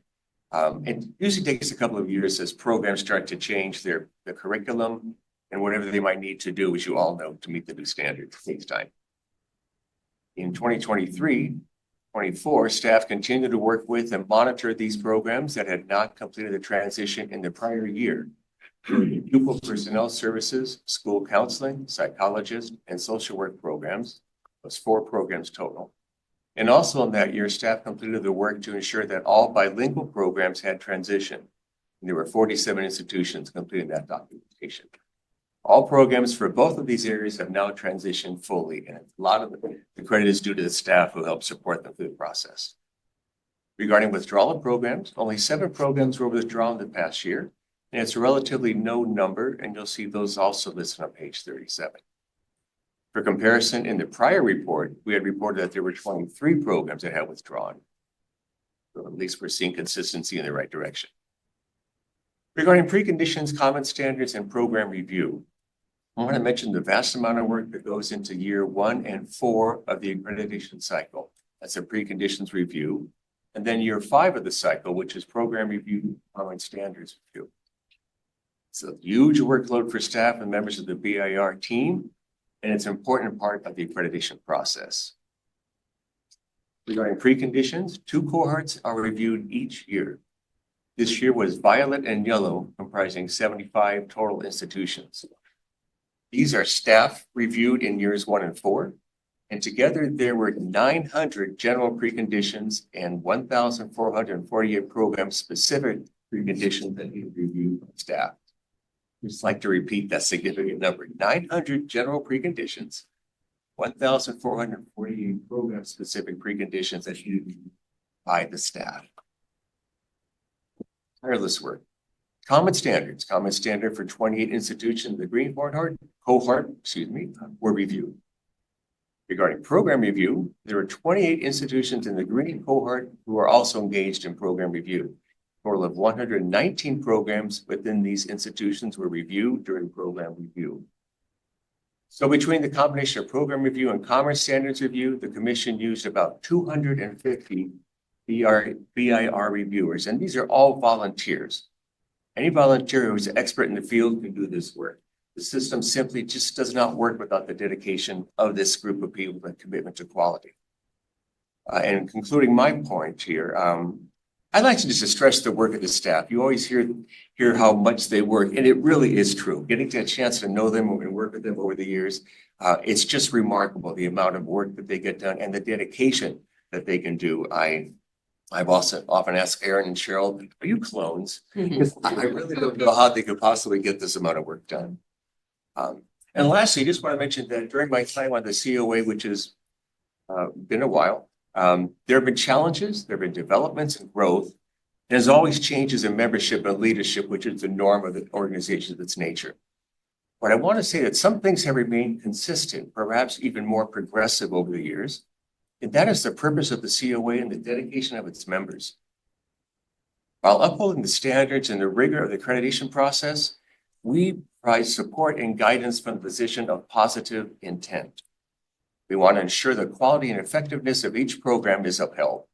And our focus is always on teacher candidates for the betterment of students within the California educational system. And I'm still proud to be a member of the COA. Cheryl. Yes, thank you, Bob. So I was just going to mention the Section 3 work briefly related to the Commission's existing, or the COA's existing work plan for the current year, along with accreditation staff. As you know, the Commission took action last year to defer a number of accreditation activities in this current year in order to be able to complete the literacy certification process required by SB 488. And this part of the report reflects that adjusted work plan. On page 42, for ease, we listed those activities that continue to take place and those that are deferred as a result of Commission action. So what's been referred? Most accreditation visits have been deferred. However, you might remember that your action also wanted to allow any institution that felt like they were ready and wanted to move forward still with their site visit to do so. There are 4 institutions that have chosen to do that, so we're continuing to do that. The report says 3. We had a sort of a last minute request to do 1, and we've granted that. So there are 4, and we'll fix the report before we post it for all eternity. So we have those 4. We've also deferred all of the program review process, the common standards review, and preconditions for this current year. So that goes on the deferrals list. However, there's still a lot of work to do. So we're holding a regular schedule of COA meetings because many of the remaining items require the COA action. We're continuing to hold the provisional site visits, as Erin had mentioned, for 8 institutions whose time is set to expire. Again, those are new institutions in our system, and they need to be reviewed so that they can get permanent status within the accreditation system. We're continuing to hold 5 revisits for institutions that had stipulations last year that required a revisit. So the total number of site visits that we're doing still is 17. So we still have a significant number. And we're still doing follow-up for any other institutions that had stipulations last year that don't require a revisit, but have some follow-up that needs to be done. So all of that's taking place, as well as continuing the initial institutional approval process. Fortunately, there aren't that many in the pipeline at this point in time, but there are some. And we are continuing to review and approve new programs. This is a significant workload still. Right now in the pipeline, we have 36 proposals currently being reviewed for a preparation program, and another 33 anticipated coming in over the next couple of months.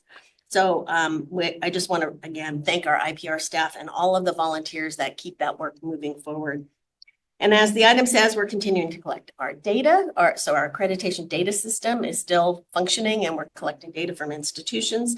And all of the accreditation dashboard work is continuing to happen. We're continuing to deploy all the surveys that help provide information for the accreditation system. And then there's some work that's not regular routine work, but it is certainly important work that we do on the accreditation side. So for instance, with standards development, we're continuing to work on updating the speech language pathology standards. The national standards have been updated, and we needed to update our standards in order to align with those national standards. So you'll be seeing that work in the coming months. And we know we have more work to do around other sets of standards. So as soon as this literacy certification work is done, we've got a list. And we're also engaged in any of the regulatory work related to accreditation that needs to happen. And then I just want to say that we also have been watching the work and monitoring the work of the RDI-TPA group and helping, figure out how we can assist that work. And we stand ready to continue to help with that group as that work progresses. And then lastly, of course, our next agenda item is on literacy certification. So we won't go into detail on that, but that all accreditation staff are involved in that work at this time. Staff would just like to thank members of the Committee on Accreditation and all of the BIR members, there's hundreds of them out there in the state, to ensuring quality in education. And that concludes our presentation. We're happy to answer any questions. Thank you very much. Everybody take a deep breath.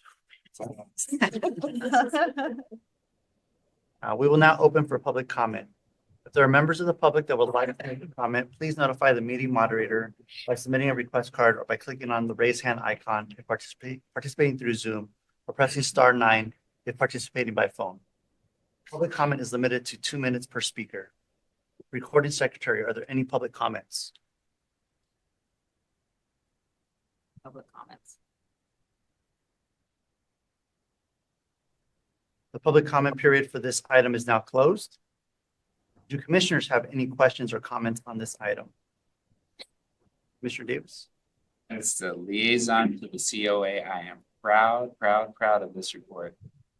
I'm going to say that the most efficient meeting I've ever attended is the COA meeting. It's so much jam-packed into an agenda, and they go through so many approvals or just meetings with schools. It's just amazing to see the work. I'm always excited because, again, I'm a geek for accreditation. I really love the process. It's very smooth. With Cheryl and Aaron there, it just makes things go along again smoothly.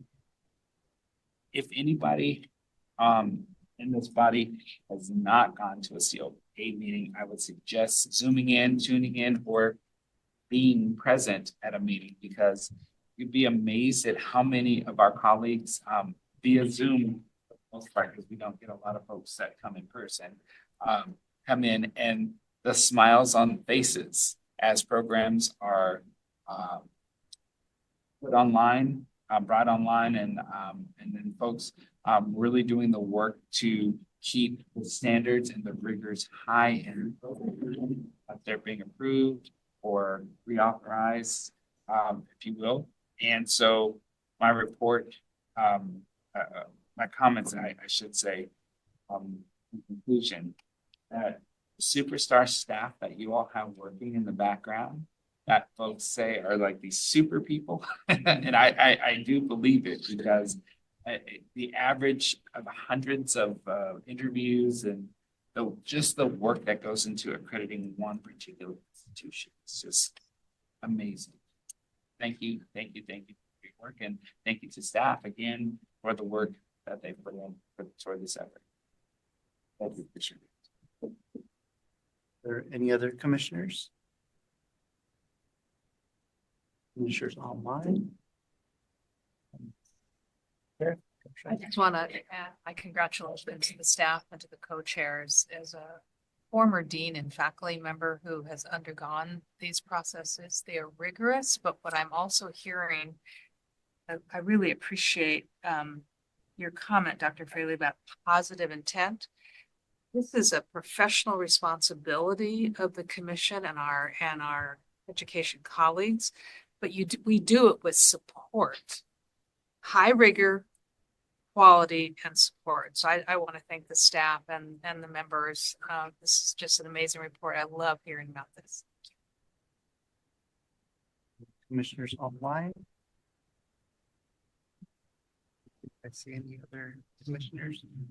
I just want to echo a couple of things. Just we talk about 933 educator programs, 252 approved programs, 900 general preconditions, 1,448. I mean, those numbers alone, it's outstanding. And the volunteers and the staff, is just, I have to say thank you, and your commitment, your dedication. Really, this is to improve programs, right? And to have quality candidates across our state. So I just have to say thank you so much. Thank you for this report. Thank you for being here. With that said, this is an information item.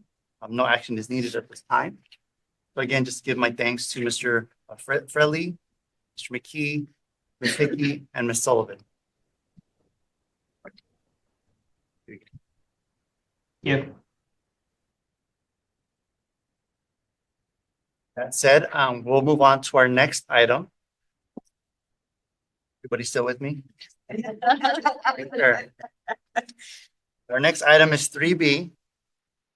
Review and potential approval of the literacy instruction certification process required by Education Code pursuant to SB 488.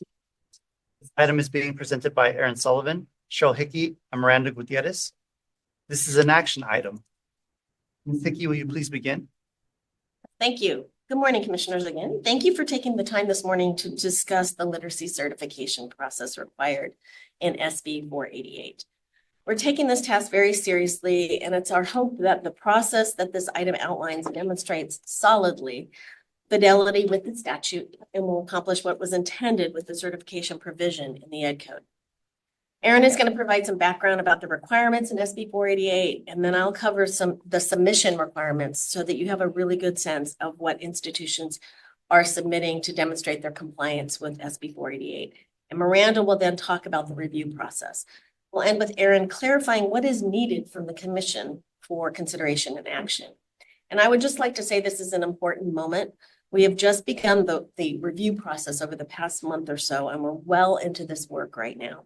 Over the next 6 months, it really is one of our top priorities, if not our top priority, if we're going to make the statutory deadline July 1, 2025. And I will turn this over to Aaron.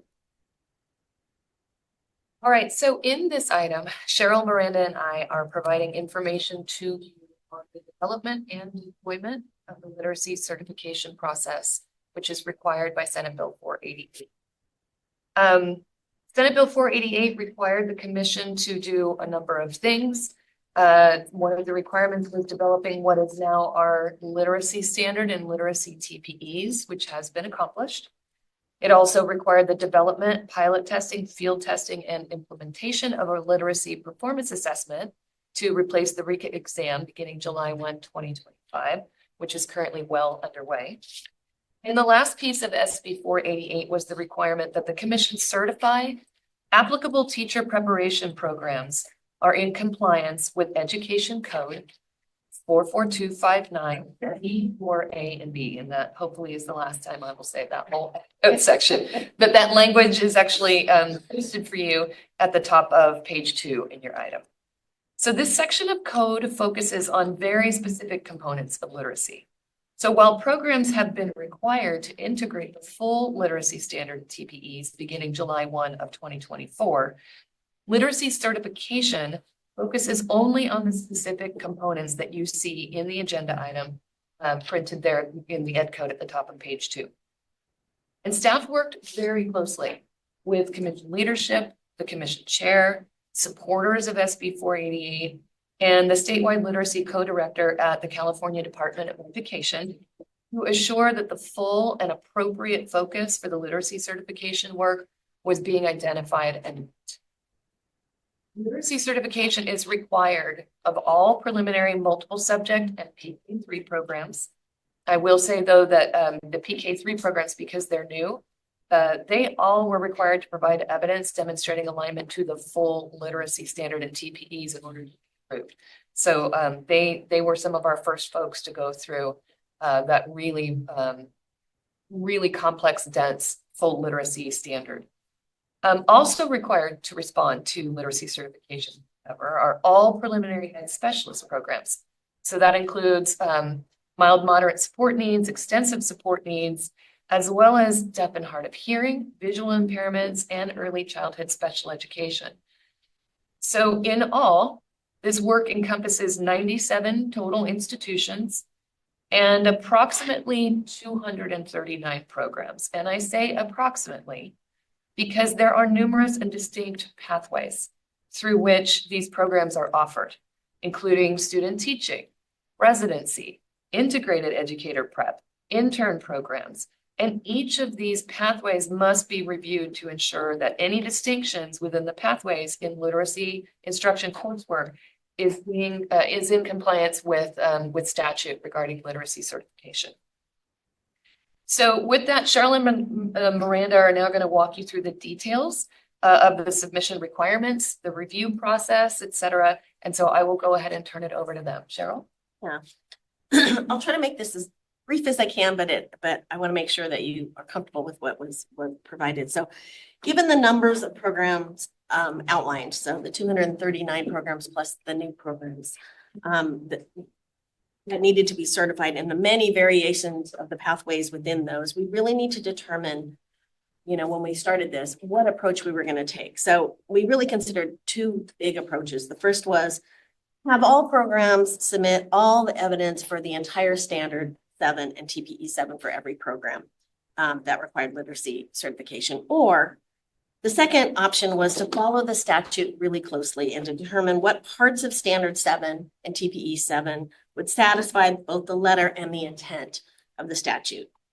Of course, the language of the standard and the associated TPEs was intentionally designed to meet the statute, including being tightly aligned to California's ELA, ELD frameworks. But the standard is comprehensive and includes additional requirements that the literacy panel and the commission believed were critical to good literacy instruction. So the question really was about feasibility. Can we feasibly look at every aspect of standard 7 and TPE 7 for all of those hundreds of programs for however many different variations by the July 1, 2025 deadline? And we discussed the approaches with a number of constituencies and determined that given the numbers and given the intent not to lose the focus on important content related to, for instance, dyslexia and foundational skills, that the second approach was really the optimal approach. And so with that in mind, we developed a set of instructions, and that was 2401, PSA 2401, that we've included both as a link and as the Appendix A that begins on page 8 of this item. So just going through that quickly, first of all, institutions were required to submit their documentation for literacy certification on a website, just like they do for all accreditation activities. That seems to be the easiest way, the fastest way that people can update their information for us. And part one of the instructions contain basic information, of course, that we need to know. So contact information, what information the proposal represents. Institutions could turn in one or many depending on how they structure their literacy coursework. So some of their pathways or programs share the same exact literacy coursework. Some do it completely differently and have different courses. So it was up to the institution as long as everything was represented. It also included an affirmation statement that we needed to make sure that leadership understood what was required under SB 488 and that all programs were required to be fully aligned by July 1, 2024. Remember, they were required last year to be fully aligned. And that all candidates beginning July 1, 2025 must take and pass the literacy performance. So then part 2 really begins the submission requirements addressing the literacy coursework required of candidates for each program and pathway. There are a couple of tables, you can see them on page 20 of the item, where it makes it very easy for us to have access to the syllabi for the program's identification of which literacy courses are the primary courses and which ones are more secondary, like they cover other aspects of it, but they also include parts of TPE 7. So those tables allow us to see the whole design of the literacy instruction for any program. The part 2 also asked a series of survey questions, and these are not necessarily requirements in SB 488, but they were part of the commission's understanding of the work that programs put into becoming aligned with SB 488.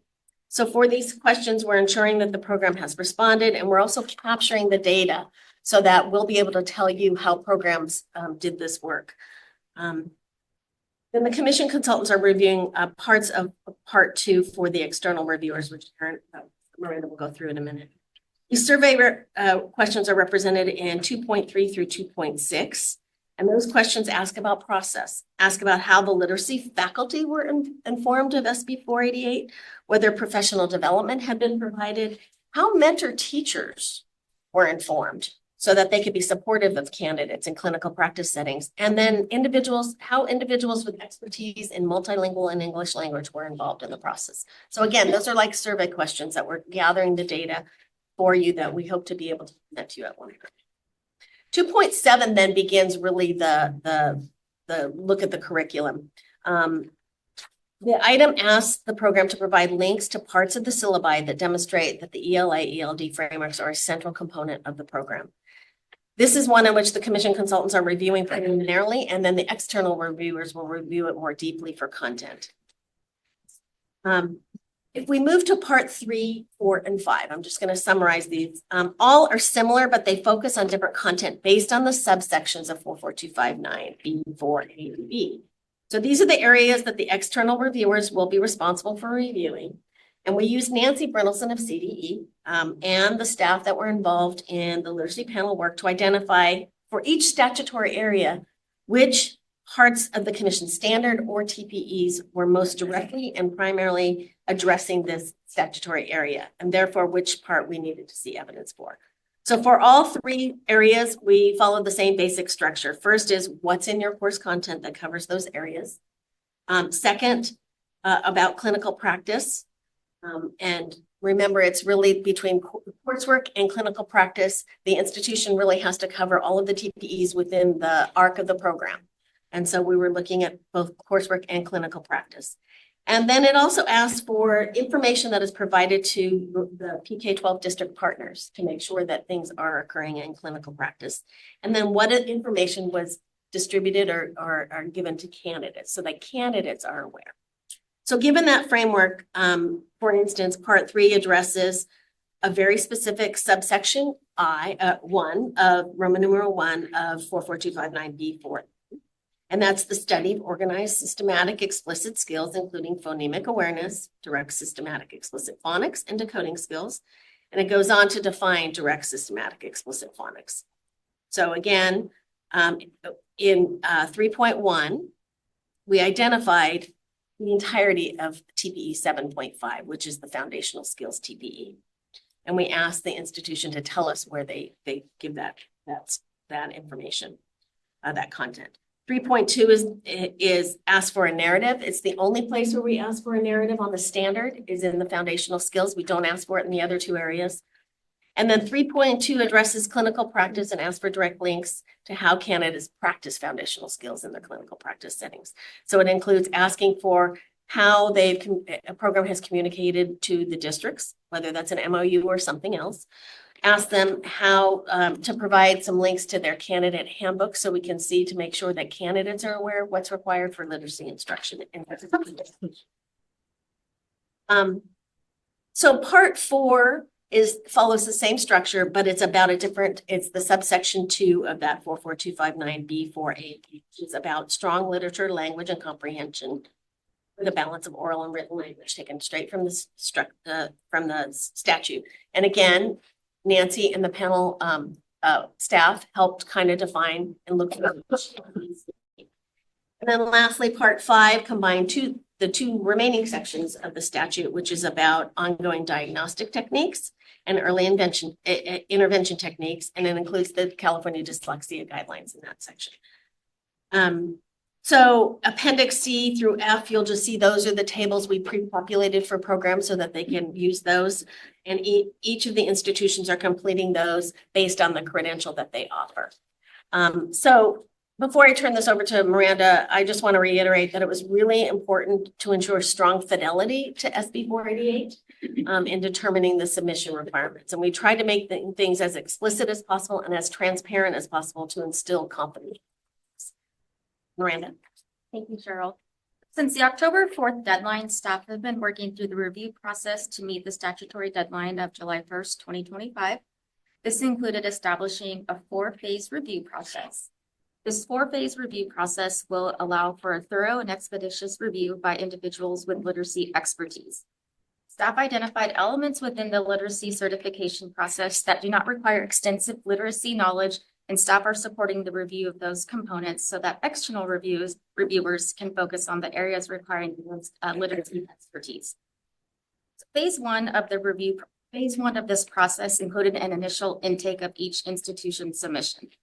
The primary focus of this phase was to ensure that submissions were complete and accessible and ready to move forward in the review process. This phase has been completed for all submissions that we've received.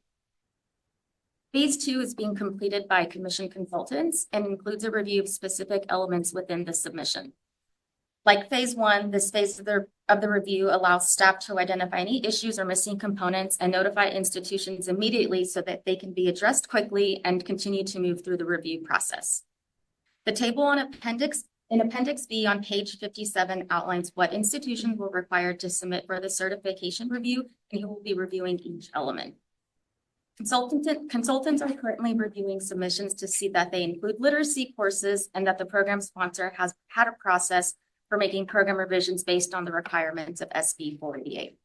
The consultant review includes a review of the program's candidate materials to ensure that programs are informing candidates around the expectations for foundational skills, literature, language comprehension, diagnostic techniques and early intervention, and the California Dyslexia Guidelines, clinical practice, and the new literacy performance assessment.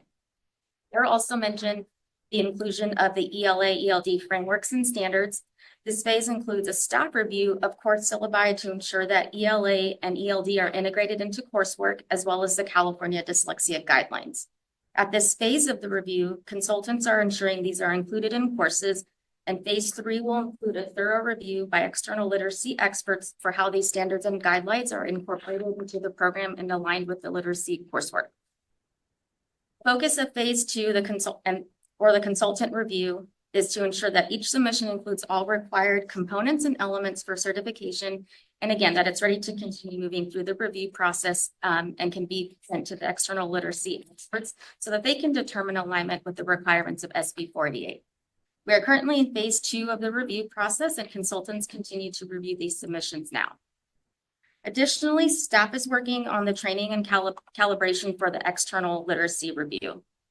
Training and calibration will begin in January, and assignments and reviews will follow the training and calibration. The reviews will continue through the spring to ensure that programs are certified by the July 1st, 2025 deadline. An application for reviewers was made available earlier this year. Applicants were asked to identify their experience and expertise in literacy instruction. All potential reviewers indicated they either hold a reading and literacy leadership specialist credential or added authorization, they have specific training and expertise. These individuals include faculty from universities, reading coaches, district level reading coordinators, and PK-12 practitioners. In addition to identifying their experience in literacy instruction, prospective reviewers identify their knowledge of multiple subject or education specialist programs. In phase 3 is where the external review by individuals will begin. Literacy experts will review program documentation to determine whether programs are meeting expectations of Education Code 44259 as outlined on page 2 of the item. Each program will be reviewed by at least a team of 2 reviewers, and review teams may review multiple programs from one institution if the literacy coursework is the same or closely aligned between programs or pathways. Review teams will review the program documents and make a determination if the preparation is aligned with the requirements of SB 488. Reviewers will also be providing feedback for the areas they do not find alignment, and programs will have the opportunity to either clarify their coursework, make more explicit how content is covered, or if needed, make adjustments to coursework to comply with the certification requirements. This will be an iterative process, and institutions will be expected to quickly address feedback in order to meet the deadline.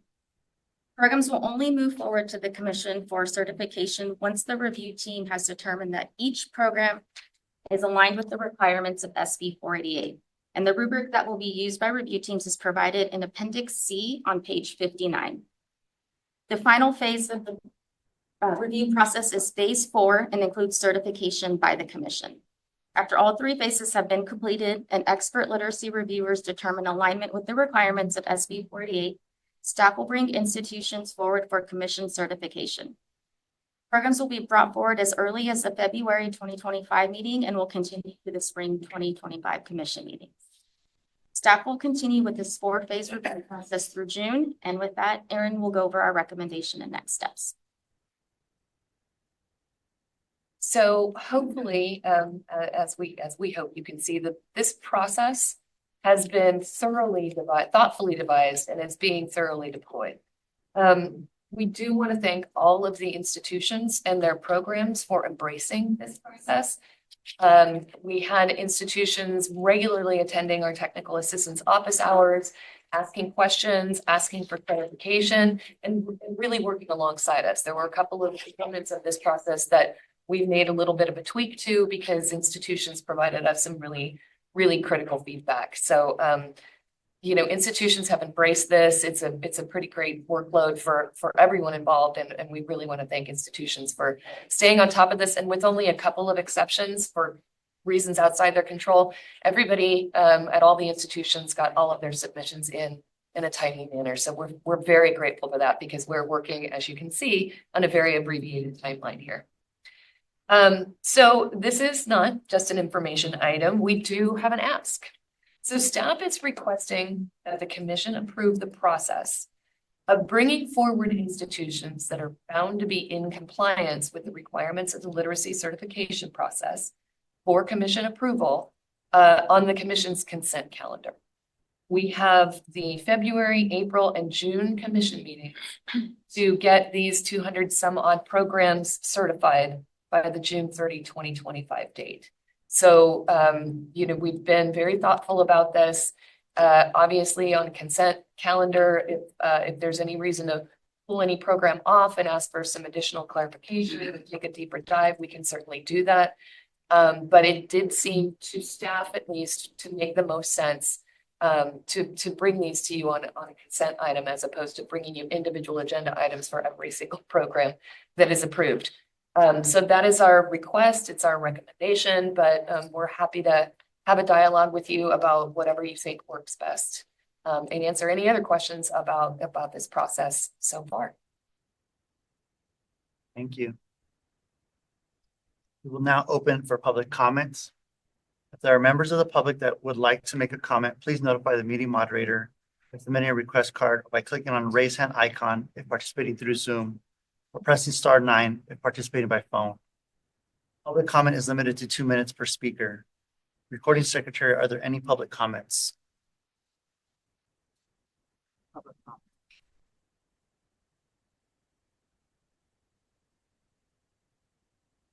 The public comment period for this item is now closed. Do commissioners have any questions or comments on this item? Commissioner Brown? I really wish I was there. She says as she blows her nose.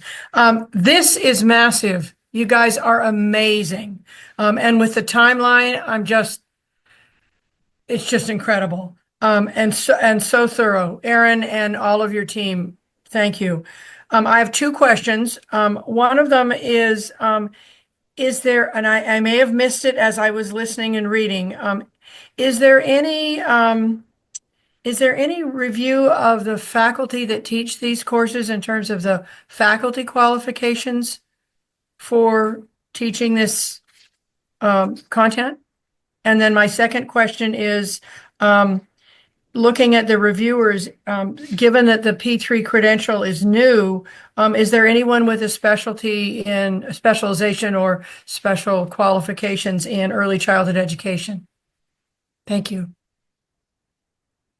So on your second question, we had 105 individuals, I think, who applied. I don't remember right off the top, but we are making sure that we match the level and expertise of the reviewers with the programs that they're going to be reviewing. So, and we haven't done that match yet. And if we don't have them, we're going to have to go and seek for them. So as you know, for instance, deaf and hard of hearing, it's a small community of programs.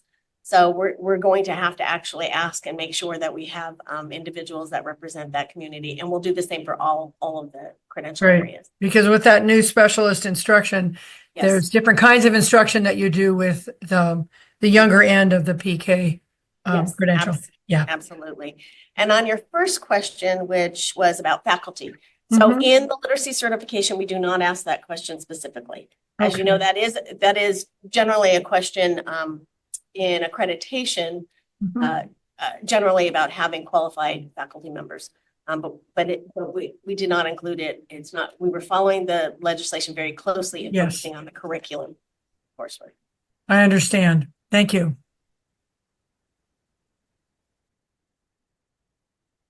Commissioner Simmons? I just want to say thank you again for this process. I think getting every program that has a reading component in it through this is just amazing to have been able to complete this. You know, hindsight being 2020.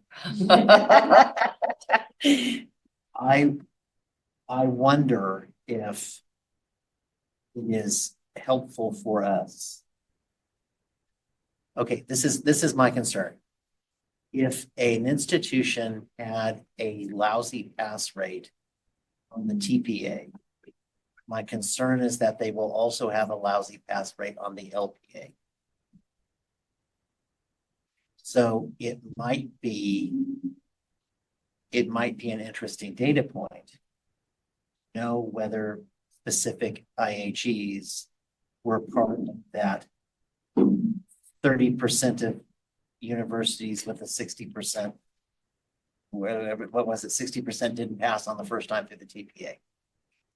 So, but that again is hindsight. So I, at least as one commissioner, I would be fine with doing it as a consent item. If that's a motion.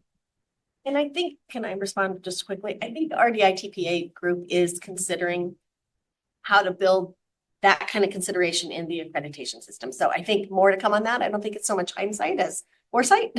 So yeah, I think you're going to be hearing a lot more about that. Just before we, I don't know if that's a motion, but perhaps before you make a motion, I just want to also offer my kudos to not only our staff, but all the folks in our field who are volunteering their time to do this really critical work. And Erin, I loved your characterization that the work is thoughtful, thorough. It sounds like it is. So Simmons, if you're going to offer a motion. I move that that in the coming months, we approve, that the commission approve presenting teacher preparation programs for certification on its consent calendar that have been deemed by external literacy experts for reviewers to meet all certification requirements contained in the appropriate education code. Commissioner Simmons, we have a second. Commissioner Grimshire. I do have, I know I have a couple hands raised, so this is for out of discussion. Commissioner Hill. Yeah, I just had a quick question in regards to the appeal or review process. Like if a program doesn't get the standards through, is it just back and forth? Do you just send your responses back, or is there a formal process? Because it says there's some external reviewers that will review the literacy standards. Yeah, so thank you for that question. It is an iterative process. There is no not being certified. It's not an option. So staff will continue to work with an institution. That process will go back and forth. We always try to retain the same reviewers that started, so we don't have new people taking a new look at something. So the process will continue until the reviewers are satisfied that the institution is meeting the requirements of the literacy certification. Excellent, thank you. I think I saw Commissioner Brown. No, I just wanted to make sure that Commissioner Hill got to get his hand acknowledged. So that's great. All right, thank you. Are there any other commissioners, any other further discussion? We do have a motion on the table. So will the recording secretary call for the vote? Each member, please respond with aye, nay, or abstain. Matt Brown. Aye. Jose Cardenas. Aye. Gerald Cotton. Walton Cruz. Aye. Christopher Davis. Aye. Makita Quino Shire. Aye. Johanna Harwick. Aye. Bonnie Clark. Aye. Ira Litt. Aye. Monica Martinez. Aye. Liz Simmons. Aye. Bong Yuzoff. Aye. Motion carries. Well, thank you, Ms. Hickey, Ms. Sullivan, Ms. Gutierrez. Thank you very much for your presentation. Do people need to take a short break? Or can we keep going? See a lot of nodding online. Oh, yes. That's okay. We need a break. All right. If I can just take a liberty before we leave? I appreciate the, somebody mentioned Aaron and your team. I want to be very clear. I have to be. I've only been in this acting director role since September. This bill was introduced a long time ago, and Cheryl Hickey was dogging this bill from the minute it was introduced. And ringing the bell and saying, this is going to be work for us. We need to be looking at this, and was ready, anticipating it being signed. We knew that that was going to happen and was ready in developing this process a long time ago. So this massive amount of work you see has mostly been done by her. And then Miranda Gutierrez, who stepped in as an interim administrator when I stepped into interim director, just jumped right in alongside Cheryl and developed this process. So I don't really want to, I'm not comfortable taking credit for something that I did not do. I just want to acknowledge my colleagues here. Thank you. We know that this is always a collaborative effort and team effort, so thank you very much. So I'm going to make a little proposal here. What if we get through this next item and then break for lunch after this item? That'd be okay for folks? Yes. Yes. We get some nods in a long line. Yes. Okay, so let's power through this one. All right. So next we have item 3C, the request for approval, field testing for the edTPA multiple subject literacy with mathematics and edTPA education specialist literacy, mild to moderate support needs and extensive support need performance assessments. This item is being presented by Mike Taylor and Lori Kroger from the Evaluation Systems Group, Pearson. This is an action item. Mr. Taylor, will you please begin? All right, thank you.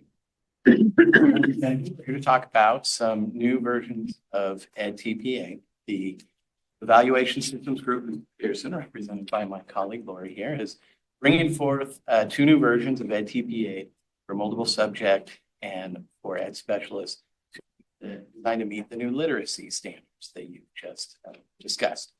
These are planned for field testing this winter and spring. And as you know, education code requires all candidates to pass a TPA.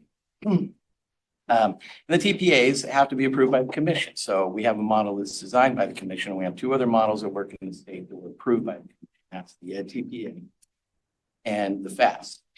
TPA models also need to be aligned to the California standards for the teaching profession. And current law requires, as you know, also in addition to these TPAs, the current candidates pass REGA. So when we're talking about field tests for these literacy performance assessments, these new versions to meet the literacy standards, this needs to meet 2 current requirements for candidates. One of them is the TPA requirement, and the other one, the REGA requirement. As you know, Senate Bill 488 required the commission to upgrade all its standards and the associated TPEs with respect to reading and literacy instruction, and that was all done, as you just heard, during the 22-23 academic year.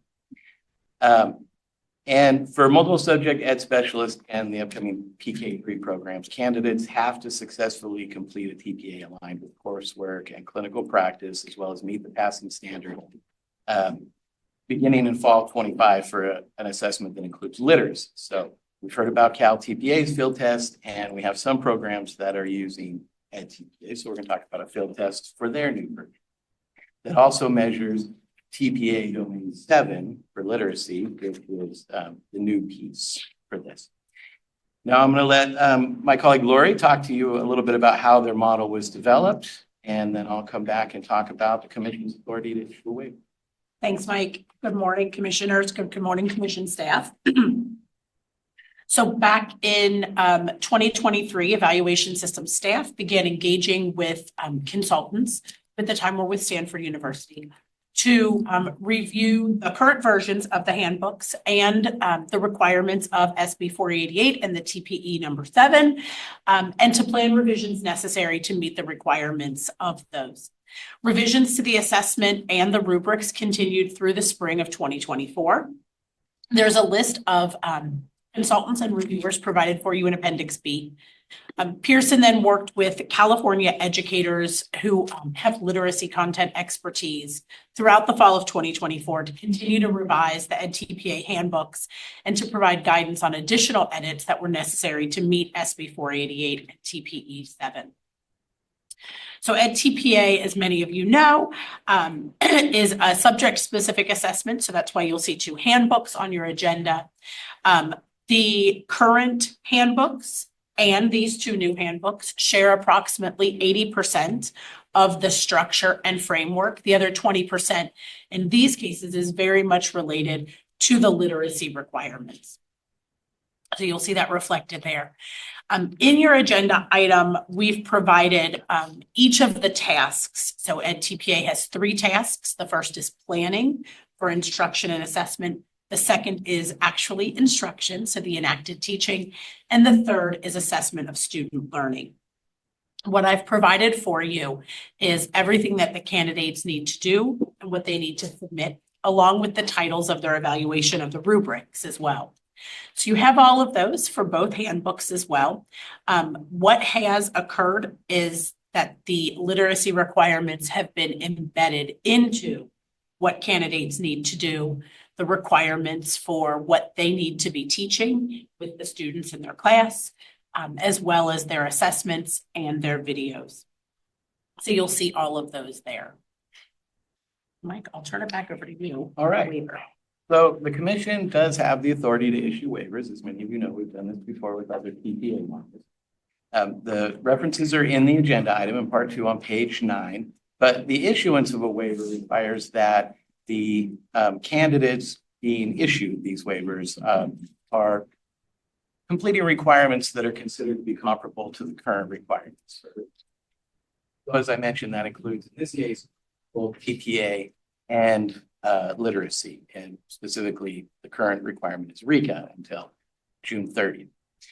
The current approved edTPA handbooks for multiple subjects and single subjects were reviewed by staff and commission staff and experts prior to 2018 when they were last approved as part of that just sort of coincided with a comparability study that we were doing on all of our TPA models. And so we were able to bring a large group of experts together to look at all those models side by side and do some approvals. The new handbooks that Lori's been telling you about are derived from these models. As she said, they match a lot of the same structure. A panel of California educators with expertise in literacy was hired to conduct a review, as Lori mentioned. And because of this, we think that these handbooks in their field test form can be considered to represent the professional equivalent of passing the currently approved model TPA for field test purposes. Under these conditions, the commission does have the authority to issue a waiver. We saw this RECA situation. And so the new literacy TPA is going to cover what RECA and TPA both currently cover. So for these waivers, we need to ensure that what the candidates are being field tested on for these edTPA handbooks covers both the literacy piece and the RECA would cover and the TPA piece, which we've already discussed.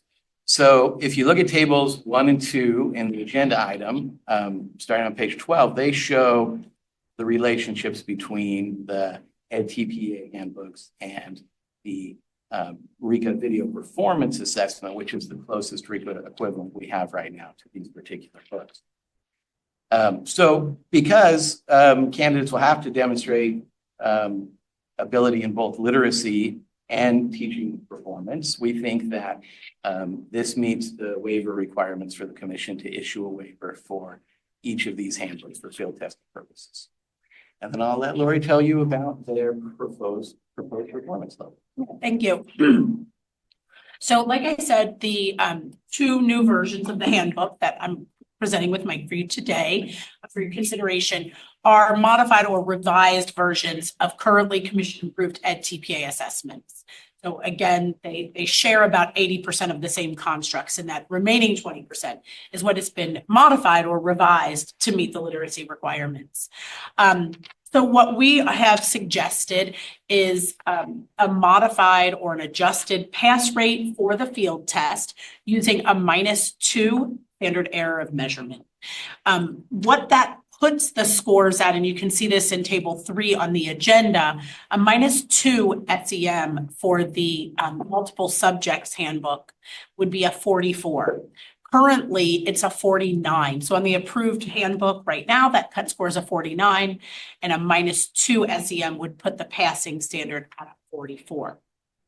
For the education specialist handbook, the current cut score is a 35. The -2 SEM is a 34. And I know if you're looking at that, you might be wondering why it's only 1 point different.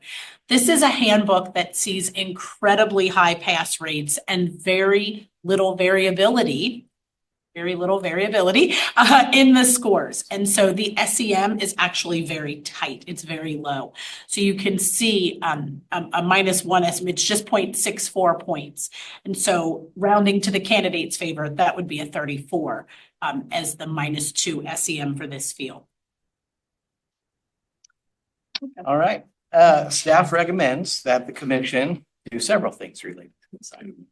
For you now. The first one is to approve these two EDTPA handbooks for multiple subject literacy with mathematics and edTPA education specialist literacy MMSN ESN for field tests as proposed for this coming winter spring. To approve the waiver requests from EPPs approved to participate in the field test to waive the RECA for their candidates who successfully complete this literacy edTPA field test. And in addition to that, it would also allow them to meet the TPA. Third thing would be to adopt the minimum passing standard for the education specialist handbook, and the fourth would be the minimum passing standard for subject handbook. And if the commission takes all or any of these actions, the next steps will include the staff working with edTPA to see handbooks implemented for the waiver process, and we'll bring forward lists potentially of additional educator preparation programs and candidates participating in those seeking waivers for these field tests after February. I'm happy to answer any questions. Thank you very much. We will now open for public comment. If there are members of the public that would like to make a comment, please notify the meeting moderator by submitting a request card or by clicking on the raise hand icon and participating through Zoom, pressing *9 if participating by phone. Public comment is limited to 2 minutes per speaker. Recording secretary, are there any public comments? No public comments.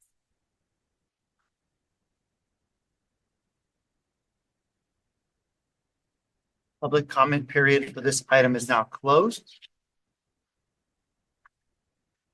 Do commissioners have any questions or comments on this item? Commissioner Litt? Thank you. Thanks for the presentation and for all the work that went behind it. I think really important. We continue to support multiple pathways and performance assessment options for programs and for candidates. Just a couple of questions. Some for clarification. In the document, if I'm reading it correctly, in Appendix C, it notes a fall 25 field test. Explain the difference between that and what's happening in the spring. I can explain that. It's just kind of a slight error. There's no other way to put it. This item was originally prepared for October, and we had plans for that, but everything did come together. Now, winters. A second point for clarification, the commission recently approved a secondary passing score option for our TPAs. So I wonder if that applies to this and the other pilots for the literacy TPA. I'm seeing Mary say no, that the secondary TPA passing center would not apply to it wouldn't apply to the field tests. Right, it would not apply to, because you're already proposing a -2 SEM for the field test, which is kind of the grace space, if you will, around a passing standard. But based on the field test, I would expect a recommended passing standard for next year. And I would imagine that passing standard, if adopted by the commission, would have the secondary passing standard available to it based on the policy decisions you've taken. Helpful. And then I have maybe one recommendation. I don't know if this is feasible. I appreciate that there was an opportunity for some feedback from field experts on the modifications that were made, but those were fairly recent. It's a reasonably small group of experts, and my understanding is on a fairly short timeline. I think in order to, a key barrier to sort of inclusivity and confidence in all of our TPAs are the density of the rubrics in the handbook. So gathering some additional feedback from the field around these would be, I think, really useful, both just for the effectiveness of the TPAs and the materials associated with them, as well as the confidence of the folks that we rely on to build into the system. If there's additional opportunity for that, I think that would be highly advantageous. Yeah. Oh, go ahead. Do you mind? Thank you. I appreciate that feedback. Thank you. We do, as part of the field test, we will have focus groups with EPP, with faculty and staff who are supporting candidates. We'll also have survey data that we will ask all of our candidates who participate and their faculty and staff supporters, and we can ask those questions and get some feedback from them about that as well. Hey, just for clarification, I assume that's part of the field test. My question is whether it's feasible to ask others outside of those participating in the field test for additional feedback. I think that that's something the model could decide to do upon that recommendation. And again, this is coming back to the commission for final approval, ultimately following the field test. So you'll have another chance to look at it on and follow up on these questions. Thank you. So I think if I'm understanding you, Commissioner Litt, what you're asking is, can this be a broader review even beyond the institutions that are piloting it? Pilots are typically pretty small with self-selected institutions, and I think it would be healthy for the TPA to have a slightly broader review and opportunities for input from the field. Thank you. Any other commissioners? Chair, do you have your hand up? I didn't see. Okay. Online? No. All right, not seeing any other commissioners. This is an action item. Staff is seeking action on 4 items, which are listed at the top of page 18 of the item. I would like to suggest that we take these items by combining 1 and 2, and then taking items 3 and 4 individually. Do I have a motion to approve the edTPA multiple subject literacy with mathematics and edTPA education specialist, literacy MMSN, ESN field tests as proposed for fall or winter and spring 2025, and approve the waiver request from the educator preparation programs, approved to participate in the field test to waive the reading instruction competence assessment requirement for their candidates who successfully complete the edTPA multiple subject literacy with mathematics or the edTPA education specialist, literacy MMSN or ESN assessments. To allow this assessment as evidence, the candidates have also met the TPA requirement. I have a motion. So moved. Commissioner General Shire, then seconded by Commissioner Brown. Any further discussion? All right, will the recording secretary please call for the vote? Each member please respond with aye, nay, or abstain. Matt Brown. Aye. Jose Cardenas. Aye. Gerald Cotton. Abstain. Juan Cruz. Aye. Christopher Davis. Abstain. Akita Quino Shire. Aye. Hannah Harwick. Aye. Bonnie Clark. Aye. Ira Litt. Aye. Monica Martinez. Aye. David Simmons. Aye. Fang Yuzoff. Aye. Motion carries. Next, do I have a motion to adopt a minimum passing standard for the edTPA multiple subject literacy with mathematics field test of a 44? Is there a motion? Commissioner Cruz? Do I have a second? Commissioner Litt?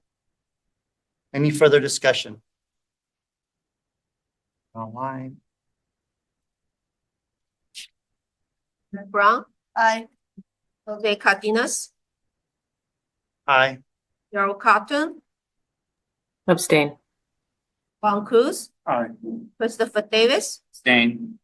Akita Quino Shire. Aye. Hannah Harwick. Aye. Bonnie Clark. Aye. Ira Litt. Aye. Monica Martinez, Aye.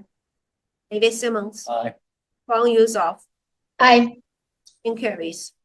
And then finally, do I have a motion to adopt a minimum passing standard for the edTPA Education Specialist Literacy MMSN ESN field test of 34? So moved. Commissioner Granishire, do I have a second? Commissioner Litt? Any further discussion? Will the recording secretary please call for the vote? Annette Brown, Aye. Jose Cardenas, Aye. Gerald Cotton, Abstain. Cruz, Aye. Christopher Davis, Abstain. Peter Guno Shire, Aye. Johanna Howard, Aye. Bonnie Clark, Aye. Ira Litt, Aye. Monica Martinez, Aye. David Simmons, Aye. Huang Yusoff, Aye. carries. Thank you, Mr. Taylor and Ms. Kroger. At this point in time, since everybody needs a stretch break, we're going to go ahead and take lunch and take item 3D after lunch. Good time could be take an hour. Is that okay? All right, so we'll see everybody back here at 12:45. Thank you very much. We'll see you at 12:45.